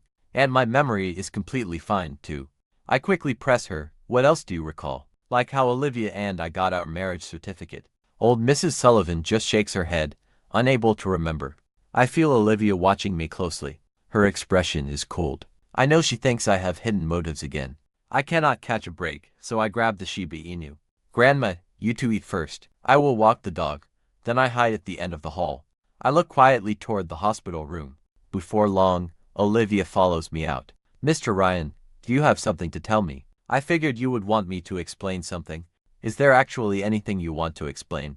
I answer her earnestly. Whatever Grandma said about us before our wedding, I genuinely have no idea what is going on. A detail that personal, though old Mrs. Sullivan could not have just invented. I expect her to doubt me, but she replies calmly. I know. I am speechless. Miss Sullivan, you actually believe me. Olivia steps closer. Her tone remains icy. Mr. Ryan, I do not care what your agenda is, as long as you keep my grandmother happy. I promise to keep you completely safe. I know she does not care about the truth. As long as grandmother is happy, she will even turn a blind eye to my schemes. She adds with commanding authority. But if you dare hurt grandmother, I will make sure you cannot survive in Haikeng. I let out a bitter laugh. Haven't you done that already? Olivia Sullivan frowns, her lips parting to speak, when Professor Walker's familiar voice suddenly calls out from behind me. The professor walks over, his voice raspy. I was just going to call and ask if you found a job. Has that misunderstanding with Miss Sullivan been resolved? That Miss Sullivan really is heartless. How can anyone be so vindictive? Ruining your graduate recommendation was not enough. She even threatened to run you out of Haikeng entirely. Olivia, standing right beside me, looks completely baffled while I offer a smug smile. Professor, do not worry. It is already settled. It was just a misunderstanding. Miss Sullivan is actually very kind. She did not just secure me a job, but she promised to protect me, too. Olivia's expression sours. Professor Walker lets out a sigh of relief, then instinctively turns to ask Olivia, is this your gangster wife? Olivia's face turns pitch black, but my grin widens. Something like that. The professor speaks to her with concern. Young lady, you are gorgeous. You ought to find yourself an honest career. Meanwhile, over at the Lockwood dining room, Richard asks his listless wife, Sophia, with deep concern, what is wrong? Are you feeling unwell? Frank suddenly cuts in. Dad, we ran into Ryan at the hospital today, so Mom is really anxious about him. Why even worrying about him? Frank sighs. He definitely hates me now. I'm terrified he'll blab right in front of old Mrs. Sullivan, and then Miss Sullivan will punish me. Richard sneers. That's because he offended Miss Sullivan. What does that have to do with you? Just then, Richard's phone starts ringing. It's Liam, Olivia's personal assistant. Liam, what brings about this call? Does Miss Sullivan have instructions? The voice on the other end sounds ice cold. My boss wanted me to ask Mr. Frank. When did the boss ever say she wanted Mr. Ryan Lockwood to vanish from Haikeng? She doesn't know a thing about it. Richard's face darkens. He stares at Frank in disbelief. Liam delivers one last parting shot. The Lockwood family really needs to teach their juniors better. With that, he hangs up. Nearby, Frank hangs his head in silence. I saw Ryan pestering Miss Sullivan, and I feared he'd ruin my engagement to Cindy. Dad, I didn't mean any harm. Frank defends himself, his face completely pale. After all, Ryan is your son, too. I was afraid you wouldn't have the strength to punish him. Richard immediately changes the subject. How many times must I say it? In my heart, I only have one son, and that's you. Who even is Ryan? He doesn't compare to you, Mrs. Lockwood objects. Richard, Ryan is still your child, after all. Richard immediately turns to Sophia. When Linda set me up all those years ago, I wronged you. Her son means absolutely nothing. My heart belongs only to you and our child. Linda, standing nearby dressed as a servant, overhears this and clenches her fists with bitter resentment. Her eyes are bitter as she glares at Richard, the childhood sweetheart she still deeply loves, the boy next door, but his eyes and heart belong only to Sophia. Years ago, when she first got pregnant, she brought the pregnancy test results to him and offered to become his mistress, but he ruthlessly chased her away, declaring he would never betray his wife. Linda had absolutely no choice but to confront Sophia and make a scene, until they finally let her stay at the Lockwood mansion through all those years. Richard rarely spoke to her, and treated poor Ryan like he did not exist. Luckily, she had swapped the two babies. Linda bows her head, hiding her bitter feelings. Richard will never realize that Frankie, whom he calls Sophia's own son, and has loved all these years, is actually her own child. As for Ryan, he deserves to be neglected and pushed aside. But Mrs. Lockwood stubbornly shakes her head. Richard, if Frank was in the wrong, then he must apologize. He needs to face Ryan. Richard scowls. Apologize? My son, apologizing to Linda's boy. Linda quickly speaks up. No need. No need at all. The Lockwood family raising him is already an immense kindness. Correcting his behavior is only right. Mrs. Lockwood sighs softly, looking at the two of them, but chooses not to argue further when Frank escorts her back to her room. Mrs. Lockwood speaks up. If you are free tomorrow, I will take you to see Ryan and apologize. Frank's face instantly tenses up. Aren't you supposed to take Cindy to Dr. Ray? We will do both things tomorrow. Frank's eyes light up with joy. He warmly wraps his arm through hers. All right, Mom. You are truly the best. Once he leaves, Mrs. Lockwood turns to her loyal nanny, Nancy. Nancy, my health has been failing all these years, and I never raised Frank properly. I have truly failed. Madam, you are overthinking things. Young Master Frank is devoted and deeply caring. Minor flaws can be corrected later. Mrs. Lockwood smiles sadly. Ryan never lies. She suddenly erupts into a violent cough. Supported by Nancy, she walks toward the bed. That heavy secret still weighs on her, making it hard to breathe the next day. From the very moment I wake up, I feel a little bit anxious. It has been 10 years since I last saw Mrs. Lockwood. I do not know if she will be happy or angry to see me. At noon, I head back home to change clothes. Meanwhile, old Mrs. Sullivan asks Olivia to take her home. We leave the hospital room, and as soon as they reach downstairs, they spot Liam walking over. Olivia nods to him, and Liam hands me a slip of paper. Mr. Ryan, take a look. It lists some professors and green energy majors at the best universities. I look at Liam, completely confused. These are all far more famous than Professor Walker. You can choose one for your graduate studies.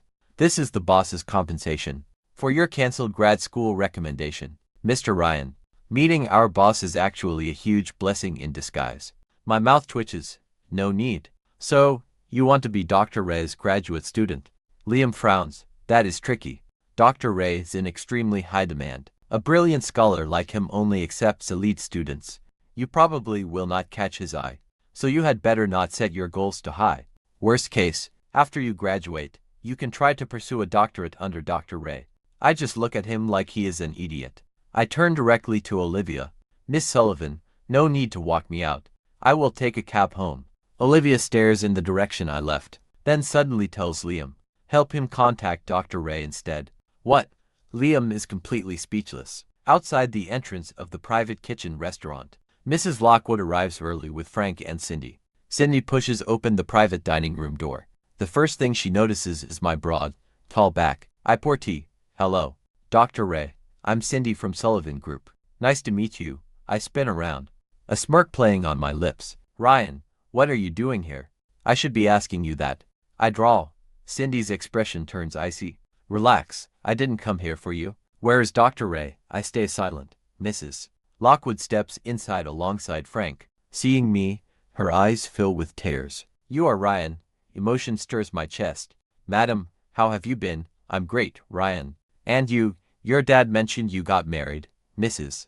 Lockwood squeezes my hand tightly. Overwhelmed with emotion, Frank's eyes flash dark. Ryan, we really should have invited you to dinner. But your work makes it hard. I will leave you a massive tip to help you cover some bills. Watch your mouth, Mrs. Lockwood snaps, then spins toward me. Ryan, we are meeting Dr. Ray today. You work in clean energy too, right? Connect with him. It will help your career. Terrified I would steal his contacts, Frank grabs a boiling cup of tea and approaches me. Ryan, Mom wanted me to apologize to you yesterday. Let me toast you with tea instead of wine. Right as he finishes, his grip slips, sending the hot tea directly at me. I dodge, slamming right into him. This forces the cup right back at him. The boiling liquid makes him scream in pain. Ryan, I know you hate me, but how could you do this? He whines, acting like the victim. I look down, faking pure innocence. My bad, I didn't see you. Cindy snaps angrily. Ryan, is this how you treat customers? You heard our guest. Get your manager this instant. I'm filing a complaint, but Mrs. Lockwood steps in. Enough. We're all family, but Cindy's absolutely furious. Let Ryan leave for now to avoid more conflict. Mrs. Lockwood looks at me, silently apologizing. Ryan, come visit more often when you're free. Next time we get a chance, I'll take you to meet Dr. Ray. Frank quickly changes the topic. Mom, why hasn't Dr. Ray arrived yet? I say with a wry smile, he's already here. All three of them turn to stare at me. Mrs. Lockwood is about to ask for more details, when she suddenly breaks into violent coughing, and collapses straight onto the dining table. Ma'am, I instinctively rush forward to support her, but Frank violently shoves me away. Get out. What did you just do to my mother? Mom, wake up. The ambulance pulls up quickly. I try to get in, but Cindy holds me back. Stay away from Mrs. Lockwood. If your attitude makes her even sicker, I'll never forgive you. I take a cab to the hospital. The corridors are packed with no available beds. Olivia, watching the scene unfold from upstairs, orders Liam to get Mr. Ryan a private room. The reception desk takes the call and immediately announces, a premium VIP room just became available. Frank is completely overjoyed. Cindy, you really have amazing connections. Cindy silently takes all the credit. The entire group enters the room. I try to follow, but Frank blocks me at the door. Ryan, my mother needs rest. Do not disturb her, as the door slams shut. I stand frozen, my chest tightening with raw anxiety. But with no right to step inside, I can only sit on the hallway bench. Soon, hurried footsteps approach the room. Richard rushes inside, looking deeply worried. After making sure Mrs. Lockwood is stable, he pulls Frank outside, frowning as he asks, what happened? Why did she suddenly collapse? Frank looks toward where I sit nearby. Ryan insisted on seeing Dr. Ray. I had a minor argument with Cindy, upsetting my mother. Richard glares at me, absolutely furious. You worthless creature, he growls, saying nothing else. He raises his arm, swinging to strike me. I do not flinch, my mind consumed by Mrs. Lockwood's pale face. Perhaps, like Frank said, my very existence brings only misfortune. Yet, the expected pain never comes. I open my eyes, seeing a cool, protective figure before me. Olivia is standing there, as if she is holding up the sky for me. Richard panics. Miss Sullivan. You? Mr. Lockwood, you are only disciplining your own son. I should not interfere. But my grandmother is quite fond of Ryan now. And if she notices bruises on his face, she'd be upset. Olivia's voice is calm and pleasant. Richard quickly stammers. That was thoughtless of me. Mrs. Lockwood begins coughing heavily from inside the room. Richard and Frank rush inside immediately. I stand by the door, hesitating for a long moment, listening to her frail, weak voice from within. I'm okay, don't worry. I haven't slept properly in such a long time. Fainting actually gave me a moment of comfortable sleep. Finally, my heavy heart starts to relax. Olivia whispers, aren't you going in? Not right now. Otherwise, it will only cause another fight. Disturbing Mrs. Lockwood's rest, I speak softly. Just as I turn around, elderly Mrs. Sullivan walks over, leaning gently on her butler. I heard my grandson-in-law's mother was hospitalized, so I came to visit. I quickly support her arm. Grandmother. Mrs. Lockwood isn't my mother. What? Did I get it wrong?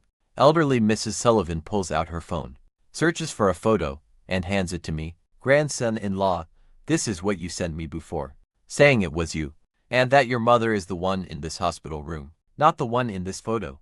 I freeze instantly. In the photo, Mrs. Lockwood and I are sitting by the sea, smiling brightly, looking exactly like mother and son, but I haven't seen her since leaving the Lockwood house. How could this photo even exist? I zoom in on the picture and spot a clue. It is just a poorly photoshopped fake. When did I ever send this to you? Old Mrs. Sullivan simply shakes her head. I don't remember how it was sent, by email or text. She keeps shaking her head. She can't remember. I feel helpless. But old Mrs. Sullivan remains firm. Grandson-in-law, she is still your mother. You can't just ignore your mother. After seeing old Mrs. Sullivan out, Olivia stands quietly in the hallway. Liam quickly approaches to report to his boss. We checked. Mr. Ryan was working at that private kitchen restaurant, and he ran right into the Lockwood family. Olivia's voice is icy cold. Does the Sullivan Group pay him so little that he has to work elsewhere? It's not low. Old Mrs. Sullivan arranged it. Maybe his supervisor gave him too much hard work, and he was just worried about getting fired. But Olivia senses it is not that simple. What was the Lockwood family even doing at that private kitchen restaurant? They were meeting with Dr. Ray. Miss Cindy went along for that reason, too. But Dr. Ray never even showed up. As she hears this final detail, a sharp glint flickers in Olivia's deep eyes. A wild, unbelievable idea begins to form. Inside the hospital room, Mrs. Lockwood looks much better after some rest. Frank suggests that Cindy head home first. Frank looks deeply awkward. Cindy is only staying to wait for Dr. Ray. Mrs. Lockwood realizes this and hands me the phone. We should apologize to Dr. Ray for missing today. Once Mrs. Lockwood reschedules the appointment, Frank walks Cindy out into the hallway. Frank says, Cindy, don't worry, we won't have any issues with Dr. Ray. There are some stubborn people in the Sullivan Groups, our ND team, who refuse to accept me. But if Dr. Ray joins us, I will have made a massive contribution and locked in my position. That makes Dr. Ray incredibly important to me. You must convince him. The two enter the elevator. I step out from the corner and gently push open the hospital room door. Richard's face darkens immediately. What are you doing here? Get out. Is that Ryan? Let him in. Mrs. Lockwood's gentle voice rings out. Richard warns me not to upset his wife. I told you, today was not Ryan's fault. I just haven't slept well in days. Mrs. Lockwood scolds him gently and holds my hand. My child, you must have been scared today. Her hand is warm. I smile and say no. Come home more often. And your wife, your father, calls her a thug. But I don't believe him. Ryan has always had excellent judgment and a strong mind. Anyone you chose must have her own merits. Bring her to meet me sometime. My throat tightens. Okay. She starts coughing violently again. I pull out a plastic bottle. This is some cough medicine I got for you. Take one if you can't sleep at night. She nods in agreement as I leave. From inside, I hear Richard's mocking voice. How can you be bought by a bottle of medicine from some cheap clinic? He casually tosses the bottle in the trash. Late that night, Mrs. Lockwood wakes up coughing again. She is so desperate, she wants to end it. On a whim, she fishes the medicine out of the trash and takes a pill. A wave of coolness instantly wraps around her raw throat, and she gently drifts to sleep. At 10 the next morning, Mrs. Lockwood is awakened by Richard. She actually slept past broad daylight. Madam, those sleeping pills the doctor prescribed yesterday really worked. You slept a full 10 hours. Nanny Nancy is absolutely thrilled, her eyes tearing up. What sleeping pills, Mrs. Lockwood asks, confused. Nancy glances at Frank. Cindy got them specifically for you. She tracked down strong pills and added them to your dosage. We never expected them to work, Mrs. Lockwood pauses. She realizes her throat feels much clearer, but her eyes land on the unlabeled plastic bottle near her pillow. Richard immediately showers his future daughter-in-law with praise. She really is a wonderful girl. I heard the inpatient ward was totally packed, and it was Cindy who pulled some major strings for this room. We owe her big. Frank seizes his chance. Mom, Cindy has been so good to you. You should help her out too. Her family wants Cindy to run the research and development department, but the scientists there won't accept her. If we could bring in Dr. Ray as an outside consultant, her position would be totally secure. Mrs. Lockwood hesitates, then says, I will ask Dr. Ray. But if he refuses, let it go. Frank beams. As far as he is concerned, as long as his mother asks, Dr. Ray will never say no. Mrs. Lockwood pulls out her phone, opens up Dr. Ray's chat, drafts a careful message, and hits send. Ray, do you have some time? I need a quick favor. When I get it, I've just returned from walking old Mrs. Sullivan downstairs, and I frown. What could Mrs. Lockwood want from me? Could there be some sort of issue with her medication from yesterday? That drug is still in clinical trials. I only brought it out early because she's desperately sick. Anxious, I asked the caretaker to take old Mrs. Sullivan home while I rush over to Mrs. Lockwood's room immediately. I get to the hospital room, only to find Cindy and Linda already inside.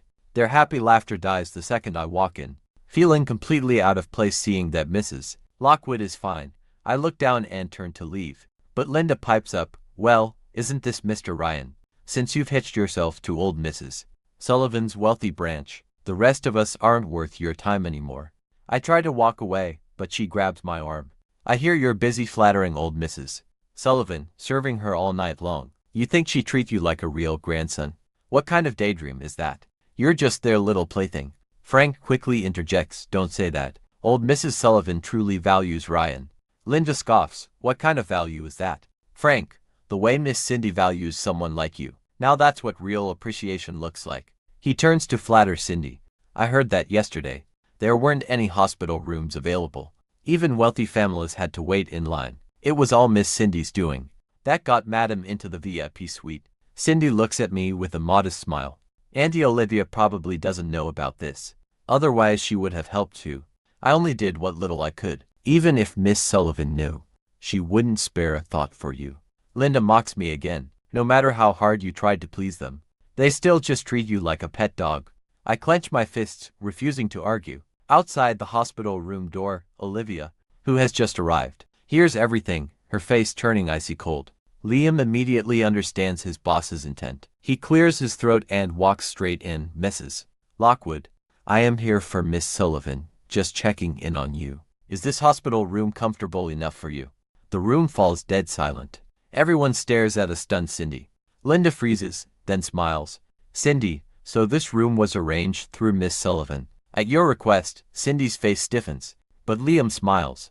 "Mr. Ryan asked the boss to set this up." "Miss Cindy, did you also ask the boss?" Cindy wishes she could find a hole to crawl into. "I made so many calls to different people. I misunderstood." Frank clenches his fists, feeling utterly humiliated. Mrs. Lockwood breaks the awkward atmosphere. "Thank Miss Sullivan. The room is very comfortable. Once I feel better, I will visit old Mrs. Sullivan," Liam says. "If you are comfortable, Mr. Ryan won't worry and old Mrs. Sullivan will be happy." Well, that is certainly flattering me. Everyone else in the room feels their hearts sink, while Mrs. Lockwood is genuinely happy. I turn toward Linda, making my mockery fully obvious. Linda is beside herself with rage. "You wretched brat, what are you so smug about?" "Shut up," Richard scolds furiously. "My wife is sick and needs to rest. What are you barking about here? Get back home." Linda glares at me hatefully, covers her face, and runs off. I look at the bed. "Madam, how did you sleep last night?" Mrs. Lockwood, subconsciously, grips the small medicine bottle under the blanket. "I slept very well. I haven't slept this well in a long time." "That is good. I will go now." Liam and I leave the room. Olivia is leaning against the hallway wall, looking at her phone. Light and shadow trace the sharp lines of her profile. She spots me coming out and her lips part. "Grandma was really worried about you, so she insisted I come check on you myself." Even though her voice sounds cold, a warmth fills me. "Thank you." The hospital door swings open, and Cindy and Frank walk out, catching sight of Olivia and me together. Frank stiffens like he is facing his worst enemy. Cindy immediately demands answers from Aunt Olivia. "What are you doing here?" Olivia's eyes flash with amusement. "I do not believe I owe you an explanation." The sheer pressure makes Cindy's palms sweat. She glares jealously at Olivia. "Auntie, you have been caring for great-grandma here at the hospital all this time. Doesn't your husband mind?" I am slightly confused. I look at Olivia and ask with a smirk, "Why would he mind?" Cindy's face falls instantly. Olivia cuts in, "Let us head back inside. Grandma is waiting." I smile softly, "Let us go." We turn and walk away, leaving Cindy seething behind us. She storms back into Mrs. Lockwood's room. While fixing the bed sheets, she gasps, "Why is there a pill bottle on the bed?" Richard scowls, "Aren't those the unmarked pills Ryan gave you?" "Exactly. Why did you pick them up again?" "I tried one last night, and it actually worked," Mrs. Lockwood explains. "Impossible. It was definitely your sleeping pills that did it. Richard snatches the bottle away. His pills, who knows where he even got them? They might be dangerous. Do not trust him. I won't take them tonight, and we will see which medicine actually works. Late that night, Mrs. Lockwood starts coughing violently again, unable to stop. Nancy grabs the so-called miracle sleeping pills, only to realize they do not work at all. Mrs. Lockwood's face turns bright red from coughing. Nancy rushes out to retrieve my medicine. Just as she is about to give it, Frank grabs her hand. Mom, could these pills have made your cough worse? You shouldn't take medicine from unknown sources.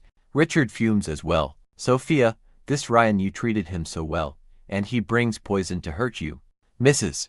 Lockwood is coughing too hard to speak, her eyes locked on Nancy. Nancy is fiercely loyal. Despite the pressure, she forces the medicine into Mrs. Lockwood's mouth, and the coughing stops instantly. Mrs.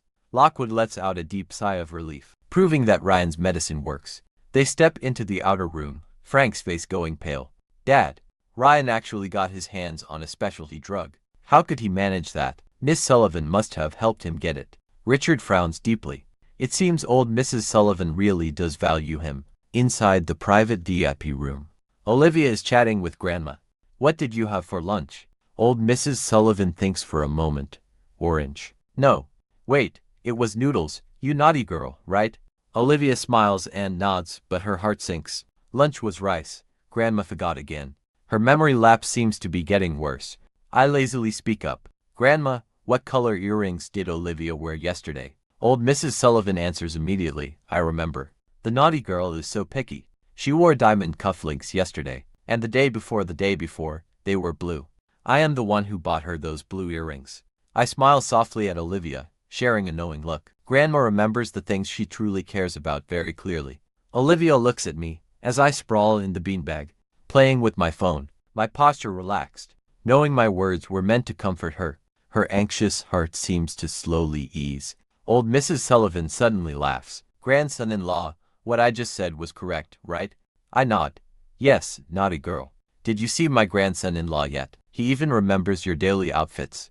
So clearly he is paying attention. He has feelings for you. I freeze. I just have a photographic memory.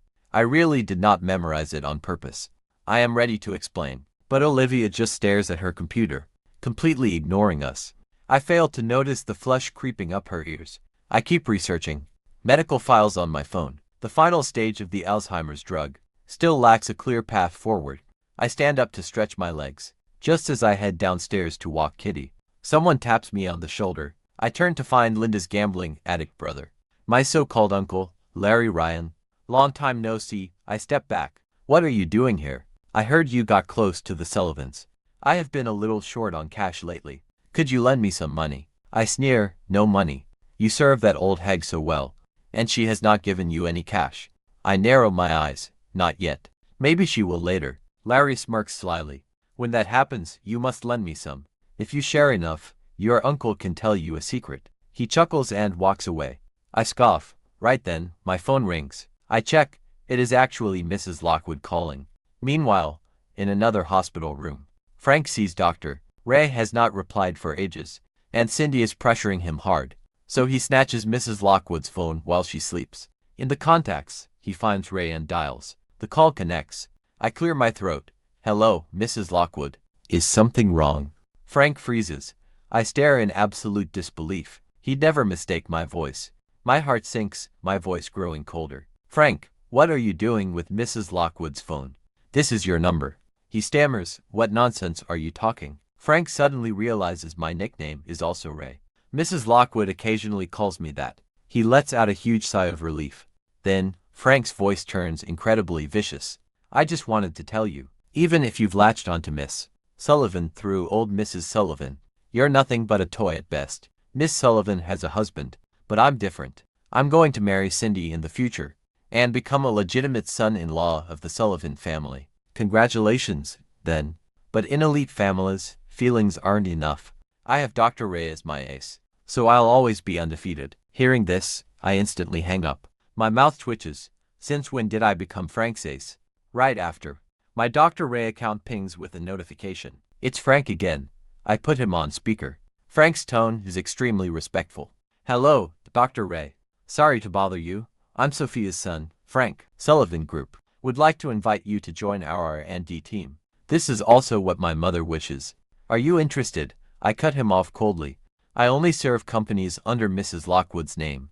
Then, I hang up. On Monday, I return to Sullivan Group for work. Just as I leave the hospital and prepare to hail a cab, a car pulls up smoothly beside me. Olivia looks straight ahead. Get in. Grandma wants me to drive you to work. Olivia glances at me. We need a photo. I get into the back seat, and she holds up her phone for a selfie. I flash a peace sign, smiling brightly. Olivia stands there, momentarily dazed at the office. I head straight for the 60th floor archives. Meanwhile, the Research and Development Department announces a promotion. Cindy is officially stepping up as vice president, and the reason? She apparently managed to recruit Dr. Ray. Up on the top floor, Liam reports my location, his actual motive for joining. Sullivan was solely to access research files. He has been in the library all morning and hasn't had lunch. Olivia's eyes flash. She heads down by herself to find me, right by the neuroscience section bookshelf. I climb up a ladder to reach the top. Grabbing the book, I feel totally thrilled, but my foot slips, and I fall, landing directly on top of Olivia. Seeing who it is, I scramble up quickly. Sorry, I really didn't mean to. Olivia takes a second to collect herself. Her ears turn red, pretending not to care. The air grows incredibly awkward, so I quickly excuse myself and slip away. Before I go, I tuck the vital book into a hidden spot. Heading back to the library later that afternoon, I see the book is gone. I'm totally baffled. Then I realize, only one single person in this entire company would just walk off with that book. Up on the top floor, Olivia is leafing through the dense and complicated neuroscience textbook. With her brow furrowed, Liam mutters beside her, "Boss, Ryan really does not appreciate kindness. He isn't even here to work." That's true. He was never here to work to begin with, Olivia replies casually. Liam then asks, should we return this book? Olivia drums her fingers against the cover. Remembering my hopeful, doe-eyed gaze, today, her chest feels strangely warm. Not right now. After work, her car waits in the basement parking garage. Liam asks the boss, should we go? No rush. Olivia clutches a thick book in her hands. She only looks up to speak once I get inside. Let's go. Liam looks completely dazed. The boss had not seemed ready to leave yet, with me still stuck back at the hospital. Just as we reach the VIP room, we hear Linda's fake, sweet voice. Elder Mr. Sullivan, I came specifically to see you. We truly share a special connection. Elder Mrs. Sullivan blocks the doorway, glaring right at her. Get out. Leave now, or I will have you beaten. Linda forces a smile. I am Ryan's mother. Do you not love him most? For his sake, you should not treat me like this. You are not his mother. Elder Mrs. Sullivan states firmly. Mrs. Lockwood is his real mother. Linda instantly breaks into a cold sweat. She instinctively blurts out, how do you know? She is terrified. Only she and her brother know about the baby swap. Larry, how could Elder Mrs. Sullivan be so sure? Seeing Olivia and me approach, Linda quickly composes herself and walks over to me, handing over a warm thermal flask. Ryan, Mom brought you some chicken soup. Caring for Elder Mrs. Sullivan must be exhausting.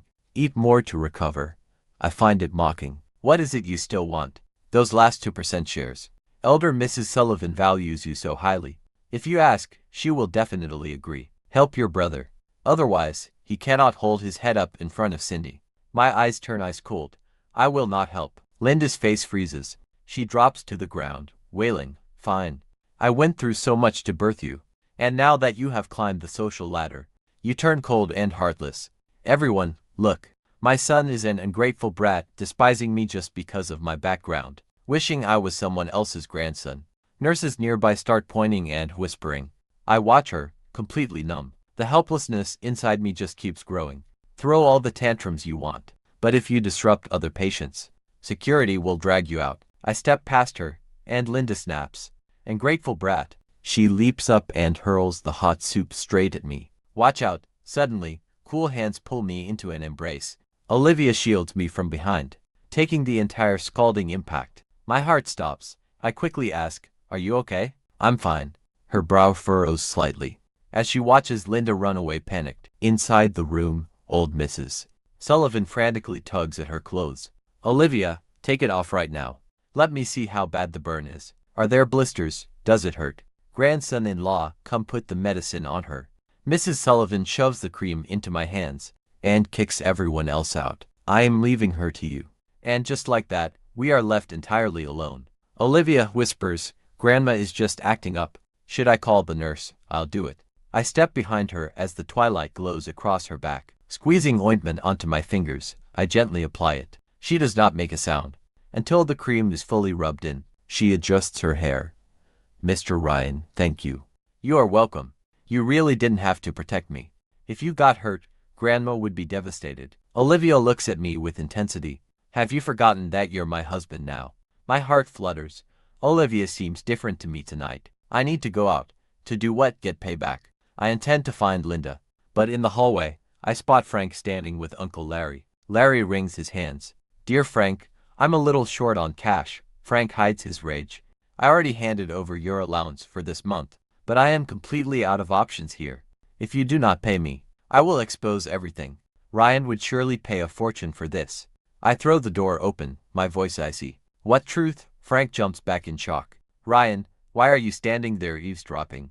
Pointing at Larry, I keep going. What truth? I can give you the money. How much? Larry's eyes instantly light up. Frank panics. The cash you wanted. I will figure something out, okay. Before slipping away, Larry whispers to me, Ryan, my secret is always available to you. As long as you pay enough, I will gladly sell it. I text Jenny to investigate Larry's background. Turning around, I catch Frank trying to leave. I say casually, if you want to hide things, don't do them. Do you think I won't uncover your connection to Larry? Frank freezes. What are you talking about? I don't understand. What kind of leverage does he have on you? To make you pay him every single month. Stop inventing stories, if I were you. If you have the energy, plan your own escape. Don't waste time on me. Where is Linda? She is your mother. How should I know? Frank quickly flees, so I call Linda. I need you to come back and apologize. No way, Miss Sullivan won't let me off. You apologize for me. You are my son. You should pay my debts if that is the case. Don't blame me when I call the police. Why would you call the police? I'm your mother. The one I want to hit is you. A mother hitting her child is only natural. I hang up immediately. For hurting Olivia, Linda is eventually locked up for 48 hours. Returning to the hospital room, Olivia is downstairs in her car, holding a meeting. I sit beside the bed, apologetic. Old Mrs. Sullivan waves her hand. Grandson-in-law, why are family members saying things like this? Plus, seeing that stubborn girl defend you, makes me overjoyed we're actually family. Those 3 words, we are family, make my eyes tear up right now. Frank scrapes together 50,000 yuan and wires it to Larry with a warning. Keep quiet, or neither of us ends well. His heart is filled with pure terror. He just wants to marry Cindy as soon as possible, once he officially becomes a Sullivan son-in-law. Even if his true identity is exposed, he will still have a safe way out. At 9 o'clock in the evening, Cindy suddenly comes looking for Frank. Frank is pleasantly surprised. Cindy, what brings you here? She demands answers about Dr. Ray. Are you sure you've worked things out with him? Frank's eyes flicker. Of course. Then arrange a meeting between me and Dr. Ray. Frank nervously fidgets with his fingers. Dr. Ray went abroad. I'll arrange it once he gets back. Is there a problem you need solved? I'll contact him for you. Cindy stares at him with suspicion. I sent the problem to your email. Forward it to Dr. Ray and ask him to help solve it. Okay, I'll forward it right now. Frank knows Mrs. Lockwood's email address like the back of his hand. He'd noticed Dr. Ray always replies to Mrs. Lockwood instantly without asking any questions, which is why he dared to lie. He taps on his phone and forwards it immediately. Dr. Ray usually replies to me within seconds. Cindy, just wait a moment. Inside the very important person room, my phone buzzes and I glance at it. It's an email from Mrs. Lockwood. Ray, could you help solve this problem? The attachment turns out to be the Sullivan Group's technical challenge. I scoff. Frank actually used Mrs. Lockwood's name just to beg me for my help. I answer coldly that I only serve the Lockwoods. The Sullivan Group's issues are none of my business. Frank's phone suddenly chimes. He opens the email with a smirk, but his grin freezes when he reads it. Cindy frowns. What is wrong? Frank hides his panic behind a tense smile. Dr. Ray said, this issue will take a few days to fix. Cindy lets out a sigh of relief. That is normal. It's a really tough problem. I made a bet with Ryan's team that we'd have a solution before Friday. No problem, right? None, he he says, but his eyes shift nervously. Cindy returns to the Sullivan estate. Her father, Eric, smiles at her for the first time. You really are my good daughter. You actually managed to hire Dr. Ray, securing your place in the R&D department so quickly. Her mother, May, is crying tears of joy. Cindy clenches her fists. Having chosen a marriage of convenience, she won't regret it. As for Frank, he is just a pawn to her. I sneeze and go back to work. Suddenly, a cup is placed right before me. Olivia has brought me some water and set it on the side table. I am slightly surprised. Thanks. No problem. I was passing by anyway. Olivia casually sits back down in her chair. Old Mrs. Sullivan watches us, grinning from ear to ear.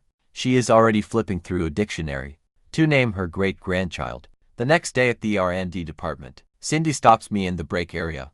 There is a major energy conference tonight. All the industry heavyweights are attending. I heard Dr. Ray might show up. I keep moving. So, Sullivan's R&D team got invites. I can show you a whole new world and introduce you to people. No, thank you. I walk to my office without looking back. My team lead, Lynn, scoffs, trying to win him over with one invitation.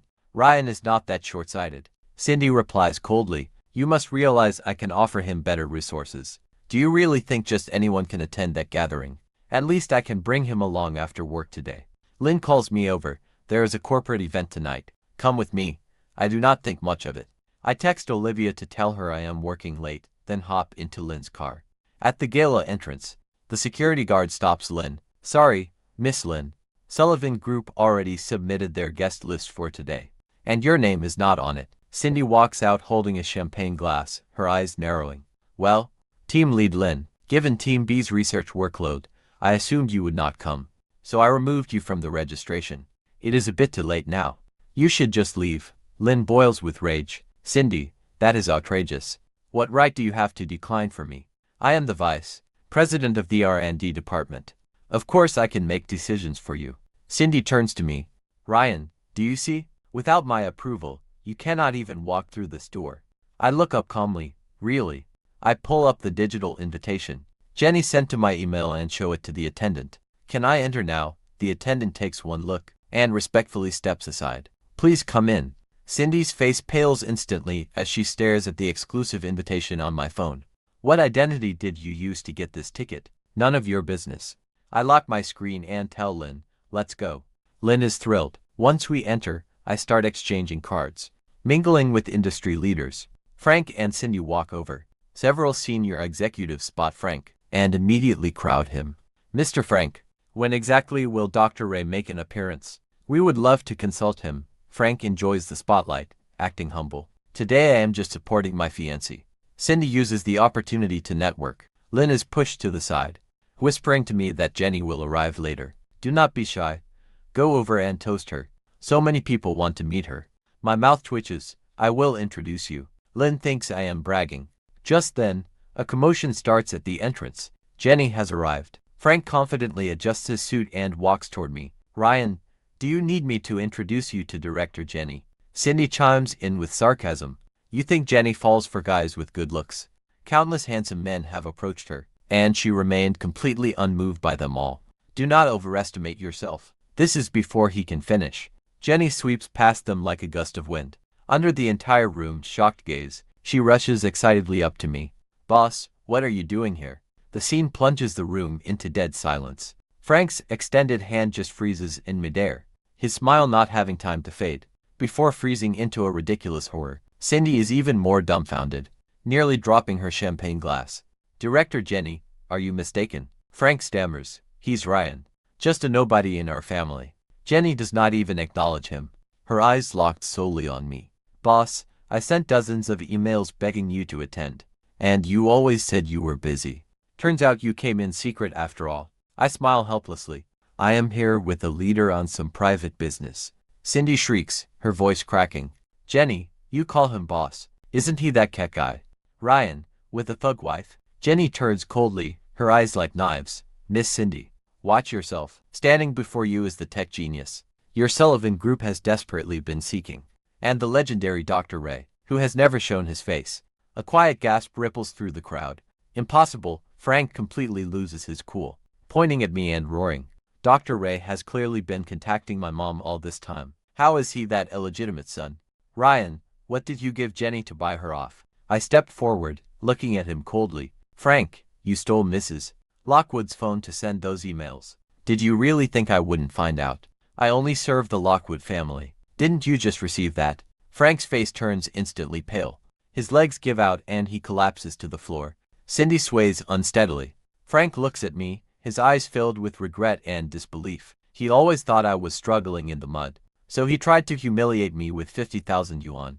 But in an instant, I've become the god he must look up to. Just then, a sudden commotion erupts at the door, and Mrs. Lockwood actually walks in, supported by Nancy. Her complexion is glowing, her step steady, showing no trace of yesterday's illness. Ryan, Mrs. Lockwood walks straight to me, with tears in her eyes. That medicine was made by you yourself, wasn't it? I nodded. Are you feeling better? Wonderful, Mrs. Lockwood turns to Richard and Linda, her voice cold and firm. Richard, haven't you always wanted to meet Dr. Ray? He is right here, and my trusted aide, Chen, has told me the truth about what happened back then. Nancy steps forward, staring coldly at Linda. Did you actually think swapping those babies at the hospital could stay hidden forever? I've been keeping close tabs on you, watching your every move all these years.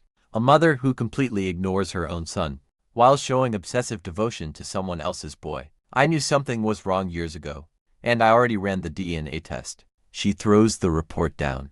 Richard takes it with trembling hands. After scanning the results, he whips around and slaps Linda across the face. How dare you swap your bastard child with my son? Linda shrieks and completely collapses.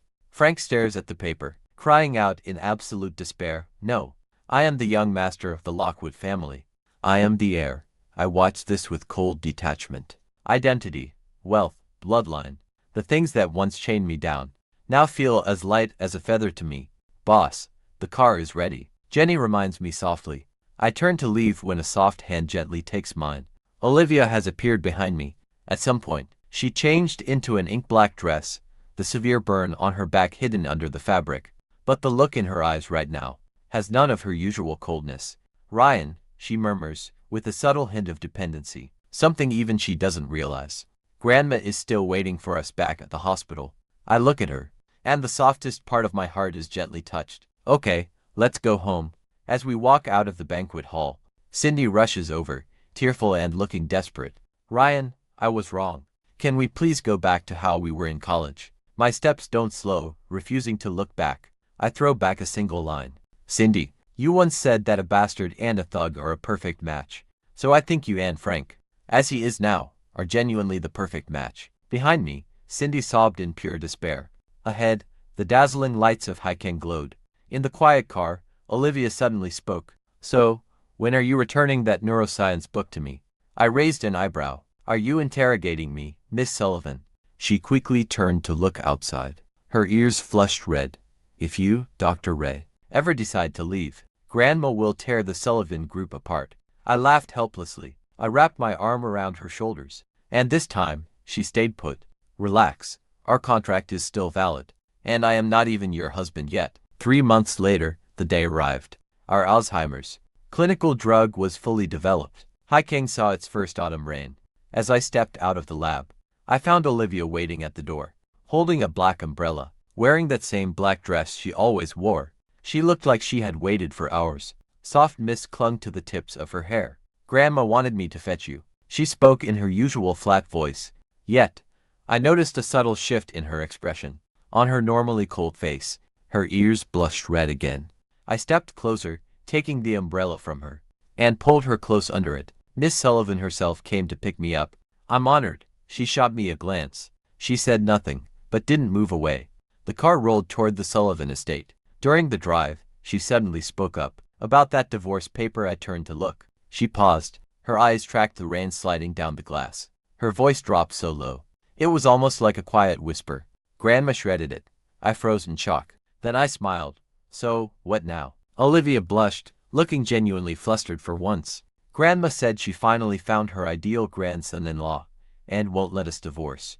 I say nothing, just quietly staring at her. She slowly turns her face toward me, meeting my gaze. Outside the window, the rain patters softly, while inside the car, it is quiet enough to hear our breathing. Her eyes shimmer like fallen starlight after a storm. Ryan, she softly calls my name, her voice cool, yet carrying a warmth she doesn't even notice. Your medicine has been given to Grandma, and her first treatment cycle begins tonight. She nods, falling silent for a moment, before softly adding, thank you. I look at her, suddenly wanting to tease her. Just a verbal thanks, I ask. She freezes, clearly not expecting me to say that. That usually icy expression now shows a flicker of confusion. I chuckle, reaching out to ruffle her hair. Just kidding. She glares at me but doesn't shrug my hand off. The car pulls up to the Sullivan family estate. The rain has finally stopped, leaving a sliver of sunset on the horizon. Old Mrs. Sullivan is already waiting at the door.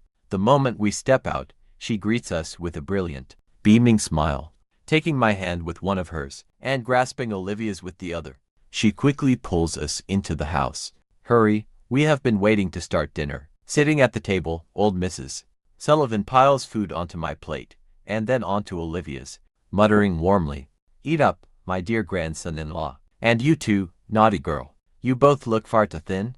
Olivia doesn't protest being called a naughty girl. She just eats quietly, occasionally glancing up at me. Once dinner is finished, old Mrs. Sullivan pulls us out to the courtyard to drink hot tea. The sunset paints the entire courtyard a warm orange. The fresh air smells like wet earth after rain. Old Mrs. Sullivan suddenly speaks up. Grandson-in-law, that naughty girl, I have something to tell you. Olivia and I turn to her at once. Old Mrs. Sullivan is smiling warmly, but a mischievous glimmer shines in her eyes. It hits me. I am stunned. How you got that marriage certificate? I finally remember how it happened. Our marriage certificate was actually arranged by old Mrs. Sullivan. We got registered without even knowing it. Old Mrs. Sullivan smiles over at me. Grandson-in-law, you won't blame me, will you? I look toward Olivia, then back at old Mrs. Sullivan and laugh. I don't blame you. Old Mrs. Sullivan nods with deep satisfaction. She looks at us both and suddenly asks, so, when are you two having the wedding? Olivia cannot sit still and stands up to leave.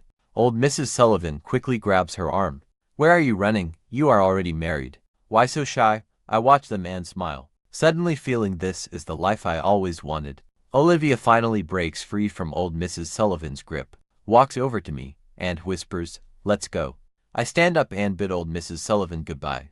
She waves with a smile and slips me a note. In the car, I open it.